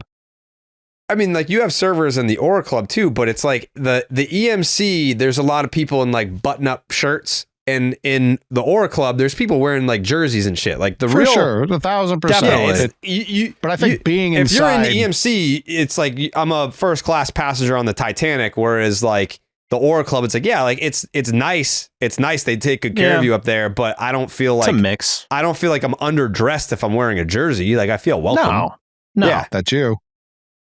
But so if you're going to be in the Aura Club consistently, like you got some coin. That's not like student nines up there. Like it's a little bit different. Yes. But you're paying. You get what you pay for. You have your own clean little bathroom. Yes, a lot of space up there. It's Bathrooms nice. are awesome. The view is awesome. Mm-hmm. Bartenders are great. really good. The bar's great. Shout out to Darren, bartender. Get him out. He'll be here on Saturday. Are you coming, Steve, on Saturday? Don't fucking obviously, lie. yeah. Are you coming? Absolutely, yeah. I don't believe you. You're not talking to me with conviction right now. You're not coming. I want to be there. Yes. So you're not coming. Yeah. Why not? I want to be there. Why don't you come? It's the Rumble. I know. There's other things I have to do for the like dog, what? and you can work. I have internet. I will be there. I've been to Jared. You act like I don't go to stuff at your house. I've been to a lot of things at your house. That's irrelevant to what I'm talking to you about right now. Yeah, but you give me this tone as if I like skip out on your house all the time. That's just not true. The tone is that you already said yes. So now it feels like you're rescinding the yes. That's what this is about. This isn't about like the past and things that you have or haven't shown up to. It's about the fact that you already said yes, and now I feel like you're walking that back. 99% I'll be there. But let's T, you had something else on that though? page and a half? What's the 1%? You got a date? No. God, no. What other sports are happening on Saturday? Not the Pro Bowl. T, what do you got? Ace's birthday was the other day. I was not invited to the party or alerted of the birthday. It was a blizzard. I don't give a fuck. You would not if something's going on with my nephew, I would like to know about it. You wouldn't have came here. For Ace's birthday? No, you wouldn't have. I would have. No, you wouldn't have. Did you wish him a happy birthday, T? He did. I did. Okay. And I drove Coley through a blizzard did Steve multiple times. Multiple times in the past couple days. I would have been there. I've driven through the blizzard multiple times to get to work. All right. Well, I stayed in a hotel Sunday to go to work. That's crazy. Yeah, we had to. Did they put you up at least? As long as they paid for it. Yeah, okay. Okay. I was about to say. Yeah. They're very like serious, especially with what's going on right now with the Patriots. Like, there's no exception for you not to be there. Very fair. Yeah. Yeah, that's fair. T booked that vacation. He was like, Patriots aren't going to be anywhere near them. You're so right. You are 100% right. You say late January, the New England Patriots? The looks at work was not great. Not my best look. Where are you going? Miami. Yeah. He's just beating dudes up in Miami, like hammered. I mean, Drake I May, strategically did not post any pictures from Miami to make it worse. Nope. Yeah. Just kept it real low key. That's so funny. I reposted Martha's pictures. Very funny. I did a lot of time in the pool. How much was the shirt off during this trip, T? A lot. People think I'm a shirt in the pool ocean guy. I'm not. I'm not necessarily saying that. I mean, your nips have been out more. That's than what I'm saying. all of I us. like to get out there. You're like the Bert Kreischer of baseball podcasting. Yeah. Kind of, yeah. I'll look for any reason to take my shirt off. Sure. I'll never forget the moment. The first time you did it, I'm like, he's committing. He's doing it. Because it didn't just, it wasn't for what it stood for that day. And I think you knew that, T. I could see that on your 100%. face. It's like, this isn't a today decision. This is like a lifestyle decision for the, upcoming years. Can't put the toothpaste back in the tube. That's exactly it's it. so out. It's so out. Yeah. I just knew there was going to be criticism that came with that move. Yeah. And in that moment, I accepted it was worth it for the crowd. I think you have a great body, T. Thank you. I do love this is like a GM like talking about a past move that like maybe they were great. It's like, hey, I knew what came with this, right? And you not everyone's gonna love it, but you got to make these moves knowing what's right for you, and that's what I did. I'm describing the Mookie trade. Yeah, and look, did everyone want to kill me? Yeah, they still do. But do my kids say I'm an asshole? Yeah, definitely. Literally, no one likes me. Yeah. Sure. I did almost get kicked out of the Versace mansion. How? Why are you there? Oh, you went in? Dinner. We went for dinner. Okay. They reinvented it, or I don't know if it's always been this, but Martha really wanted to go. It's really the cool. minute they brought over my beer, I spilt it all over the fucking table. Like within like 10 seconds. The guy was like, any appetizers? And I put the menu up. The drink just went everywhere. All over Martha, all over the table. It was so embarrassing. I was like, they know I'm not supposed to be here. And she probably had like a planned outfit for this. Oh, This is like, 1,000%. oh my God, T. And this was like, we picked different dinner spots and everything. This was like the night. Like she was like, we're going to spend tonight. We're going to have a good time. Yeah. Yeah. Beer everywhere. This is where we How's this beer all over celebrate the anniversary for real. Yeah. rough look. Did you get any souvenirs? Yeah, I got stuff for my mom and sister. What else did I buy? Did you give while me I was out something? there? No. Why not? I don't know. I'm not a big like souvenir guy personally. I got You you know, something last time I went to Miami. You I have got fucking something. 1 second. you have a million statues behind you. What do you mean, a big souvenir guy? You're a huge souvenir guy. It's just full of souvenirs. It's stuffed animals out the ass right next I'll to you. always laugh at the logo just being fantasy. Like you've just never been able to see anything else. Fantasy. Fantasy. What is that? That's a Pikachu in Definitely a chew. You have so many of those though, T. I know. I got him. I made him at Build-A-Bear. In Miami? Yeah, I paid for this hoodie. in a Pokeball hoodie. Yeah, it was really I think- expensive. I think Build-A-Bear's like maybe the biggest ripoff in society by a lot. Like you don't really build the bear. They Nope. give you a hollowed out bear and then someone else stuffs it. So I Does stepped it on the dress a pedal. bear essentially? Yeah. Yeah, a little Kinda, bit. yeah. You step on a pedal and they kind of fuck them. Like they put Yeah, they do stuffing fuck it. inside No, of he's them. right. He's right. They do fuck it. So then you got to pick out the heart, which I picked out the heart, and then you pick out the smell. I picked out what it smells like, and then you could get like a little thing so it records a voice if you want to. It's the biggest ripoff in the world. You pick out the bear, and then you just fucking pick up the bear and then you just start jerking off. He's not wrong. It's really That's- what it's like. That's their company Everyone watches policy. you start just fucking this thing. I mean, they put the hole in its ass and then they just jam it on this pole and they don't just leave it there. They got to confirm if you're compatible. So you No, got they to start just stitch his fucking ass it. up like it ripped Yeah. all the way through, like pregnancy or some wild. shit. I don't know how they've lasted more than like a week after opening. I'm already loving that clip. You go to the pedal and they just start going at it, man. I wish I could make fun of him. He's completely right. That's exactly what they do. So they do that. How much do you do there? Like, how much are you in charge of? They give you a little pedal that you can step, and that's what pumps it full of cotton. You walk and they're like in a box, essentially, like a lot of like stuffless versions. And you're like, oh, I like that one. They're like, oh, okay, come over here. And like, they're just like, step on this pedal and you pick the heart. You can record a little thing on the voice and like that. And you get a birth certificate. Correct. Yeah. And then they bring you over to the clothes section, which is insane. It's like buying clothes for a real person. It's where they make their money. How much was that? $85. Okay. I thought it was triple digits the way we were talking, so at least it's under a hundo. But I mean, it's still high when me and Martha for what left, it was like 180 bills for like 2 of them. Yeah, that's insane. For 2 stuffed animals that you could have just got off Amazon for like $30 to watch 2 The stuffed animals get Pikachu fucked. that I bought that Dallas fucked. I bought that at CVS for $22. Yeah. And that thing was massive. Right, This little bitch 3 right times the here, size. You got ripped Piece off, of T. shit. 100%. Yeah. Oh. That play, it's not even a good activity for kids, which is who it's designed for, because you're in and out of there in 7 minutes. Like, It was there's so fast. Yeah. You're not building shit. Nope. Yeah.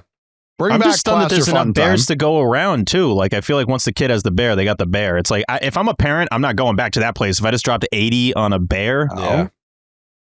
seems like a one-stop shop, and then like I'm not coming back.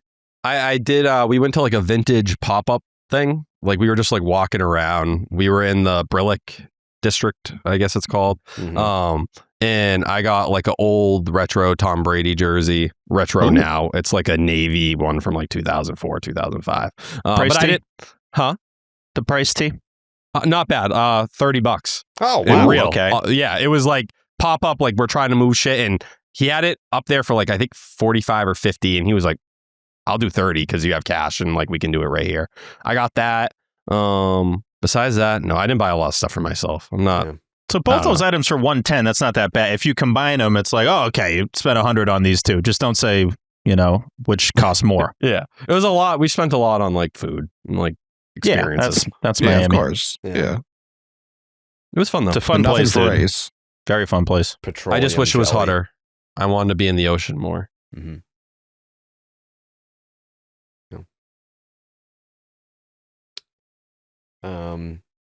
Cole, you got any final thoughts? No, I'm pretty upset about the existence of Build-A-Bear.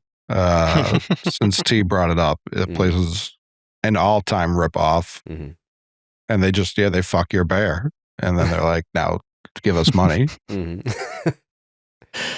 I knew it was real. The second, like, Coley within 0.3 seconds was like, no, he's right. He's right. They fucked that thing. Like, it's a not graphic like he's story. overdoing it. It's a It's like graphic. a little traumatizing for kids when they're like, why is my bear impaled? And they just put him up there. And it's a loud machine. It's not quiet. It's not like simple. Crazy machine. Your ears are ringing. Super vulnerable. The fact that got any investors and got off the ground is beyond me. Yeah. Absolutely beyond me. Um, Yeah, I'm out on Build-A-Bear. Hard out. Steve, any final thoughts? Yeah, pitchers and catchers in 13 days, even though some are already there. I know a lot of people in the DMs always ask for like movie and like doc recommendations. Saw a really good one, Secret Mall Apartment, about the Yeah, it's good. Providence Place, the apartment in Providence Place some 20 years ago, and how this artist and 7 of his friends were able to live in the mall for 4 years. It is a riveting doc. I love it. Love the footage they got, the raw footage while they were putting this thing together, how they figure it out, how they get, eventually caught, but really cool. Would recommend it. I was half watching it the other night, and they just are like, yep, we had an apartment. Like I did expect, I heard a lot of people hyping it, and I thought it would have been, I don't know, I thought there was going to be another twist, but they were like, we just kind of lived here. Yeah, we kind of had it. It's not like there's any twists or turns. I more just love the footage. Like the fact that he was rolling on all of this and got pretty candid reactions of them kind of putting this together. Also, when I was a kid, I just loved forts and like any kind of hideout or something like this. Is like the ultimate. You're at the mall, so you just get to go eat in the food court, and then you can go to your sneaky hide. Like I love that. So, and then playing PSD, like playing Grand Theft Auto there, and seemingly having a great time. So the guy's an interesting dude. I mean, you have to be an interesting group of cats, because that's the biggest thing I'm thinking of. I'm like, what do these guys do for work? Like, and then where do you shower? I had so many questions that were unanswered, but it's a fun That's fun what watch. I mean. They kind of just kept being like, so then we kept living at the mall. Like that's kind of all of they did have one thing towards the end where like the dude's wife at the time, because they had a house. Like that was the only time they really talked about their lives outside of living at the mall. And the wife, and wouldn't blame her at all, was like, honey, I kind of wish we could go looking for stuff for our house instead of this apartment we made in the mall. Like it would be nice if, we could go shopping for the house we built together instead of this project you have. But I think that's when you realize this guy is way more serious about the apartment than the real life stuff. But credit to him. That was the part that pissed me off, is like, they weren't really living at the mall. Like they had a place to live at the mall, and they did stay there a lot. But he wasn't living at the mall really. I think, well, with 8 of them, it's like, I'm sure you got them all this week. Okay, you take them all this week, and then he did say then again, some people just like came to hang out. Yeah, sure. A really good hang spot too. Yeah. But if I hear living at the mall for 4 years, like you don't have a house. Like to me, the house was a secret house that he was keeping from his other mall friends. Yeah, if anything, the house was way more secretive than the secret apartment at the mall. And the house was like following all the rules. Like there was nothing illegal about it. I think it was like too legal for him. He's like, no, I need to be like more secretive about where I lay my head at night. But very interesting, Doc, I would say. And Providence Place, been there. You guys been there, right? Providence Place? Oh, yeah. Mm-hmm. Yeah. Dave and Buster's at the top. Mm-hmm. Mm-hmm. I think it's still there. I think it's struggling, but still alive. All malls. The concept of, because every mall is going to fucking build a bear in it. People don't want to go to these malls. Good take. It's true. It's because of the bear. True. Mm-hmm. I did forget one thing. Would you guys stand on the field if that was still an option? Oh, for that pick. That was your tweet was very funny. Roman Anthony would have killed somebody. That wasn't AI? No, the only see, that's what annoys me, Coley. AI. Yeah, that annoys me. It's like, if you're going to do the AI thing, everyone's going to read that as, okay, that's a fake image. It's a real image that they just, they made it color with AI. It's like, come on. Before I quote tweeted it, I searched it because I saw someone say it was on the MLB website, and it is. Yeah. And it's just black and white. And yeah, it was what, 34 or 1937? Yeah, if you just search Red Sox 1934, there's like thousands of people watching the game from the field. And like, I love that it got posted. It was still very funny. The amount of people who were like, that's actually deep right field. I was like, there's a lot of times I get imposter syndrome, like I don't deserve this job. And then these fucking nimrods are like, it's deep right field. That wasn't what my joke was about at all. I was sitting in shallow right. You fucking idiot. It has nothing to do with the joke. Couldn't have less to do with it. I hated that. T, final thought? Real quick, we've gotten like all the top 100 lists over the last week or so, 2 weeks. Keith Law, Baseball America, MLB Pipeline, and Kylie. A lot of them, especially Baseball America and Pipeline, were super similar. America had Tolley at 17, Arias at 49, Early at 52, Witherspoon at number 69. Pipeline had Witherspoon at 84, Early at 56, Arias at 31, and Tolley at 19. I thought the real standouts, and yes, especially on the Keith Law front, he's been known to get weird. We saw him be really aggressive with Ceddanne Rafaela the last couple of years. He had Franklin Arias as the number 12 prospect in the entire sport, Tolley at 40, Witherspoon at 62, Early at 64. It feels like outside, maybe even the Red Sox organization, but the public perspective on Arias is higher than what a lot of internal people seem to feel. Sox Prospects has talked about viewing him more in that like 50, 60, maybe even closer to the back end of the top 100 area. But to see someone like Keith Law stand out and say, if he was a sophomore in college, we'd be talking about him as a potential first overall pick in 2027. That's quite a statement for a guy who offensively just doesn't seem like he's going to project much farther. Defensively, above average, we all know that. We've heard the talk about it, but really where his swing is at, even if he adds strength, there's not a lot of people that expect him to, get up to the power point where he could stand with what an elite shortstop looks like today. And then beyond that, we had Kylie. Number 22 for Tolley, 36 for Arias, 48 for Early, 67 for Witherspoon. Juan Valera at number 90, finally breaking on to a top 100 list was pretty noticeable, especially because a lot of things went wrong for Valera last year. Elbow issues that kept him out for a big chunk. But when you're talking about some of the best stuff in the system, his name's up there with anyone. And if you told me 6 months from now he was, the number 2 prospect in the system, maybe even the number 1, I don't think anyone would be overly surprised because that's the kind of talent that's there in that arm. And it's another reason why, if you have to make an uncomfortable trade or you need to package someone to get some money off the books, there should be a pathway because this pipeline is still pumping guys out. Okay.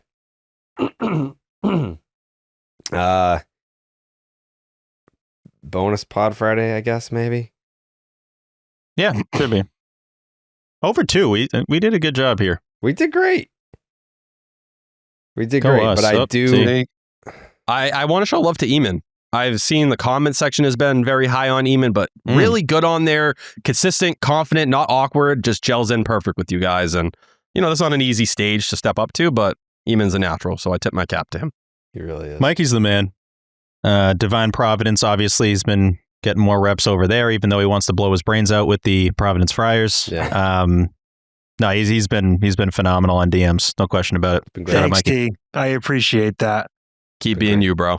Thank you. And actually, to piggyback off that, after further review, the suspension has actually been overturned. Wow! Me and Jeremy, really big dance fans. You had a great dance going on, and I actually, I love the dance form of crumping. I used to be a big crumper in high school, so I can see that. Yeah, that makes sense. Yeah. I remember the first time I saw someone crump in middle school at the talent show, and as a white kid who came from a family that had no idea about anything cultural, my brain was blown. I remember going home and researching it all day. Shout out to the legend Tight Eyes, the legendary crumper. Yep.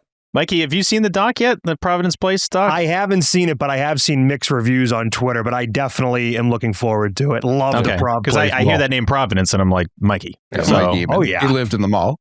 He was probably in the mall with these guys. Yep. I remember when the mall first opened, they had the Gravity Games there. It was kind of like the X Games. It was a big deal in Providence, the Gravity Games. Gravity Games, yeah. I can see that. I did like the beginning where it talks about how Providence, much like most of the region, was like booming at a time. Like I never considered, no disrespect, I never consider Providence when I think of like old New England, like when Lowell was popping off. Yeah, they were like people from all over are coming to Providence. I'm like, okay, I'll take your word for it. Yeah, that was a huge deal when that mall came in. A lot of it probably stems from Buddy Cianci. If you don't know about him, look him up. He's in the Gravity Games. There should be a movie on Buddy Cianci. I won't explain it. Look it up. It needs to be a motion picture. Right. That's why the name sounded familiar, because you pitched that to Dan. Yeah. You're like, you got to make a movie on this guy. I think Mikey's right. Yeah, I'll take his word for it. Yeah, he pops up in the doc, and I'm like, how has Mike not seen this? But that's the homework assignment, Mikey. Yep, definitely going to watch that. Okay. Yeah. Gravity Games. All right. We'll be back on Friday with another bonus pod. Maybe some voicemails, maybe? Sure, why not? There we go. Voicemails, DMs. Let's have a whole goodie bag. We'll be back. Yeah, Friday. we'll be back. Can't wait. Pitchers and catchers, 13 days. Wow. Can you feel Best it? time of the year. Can you feel the excitement in the air? I can. But no.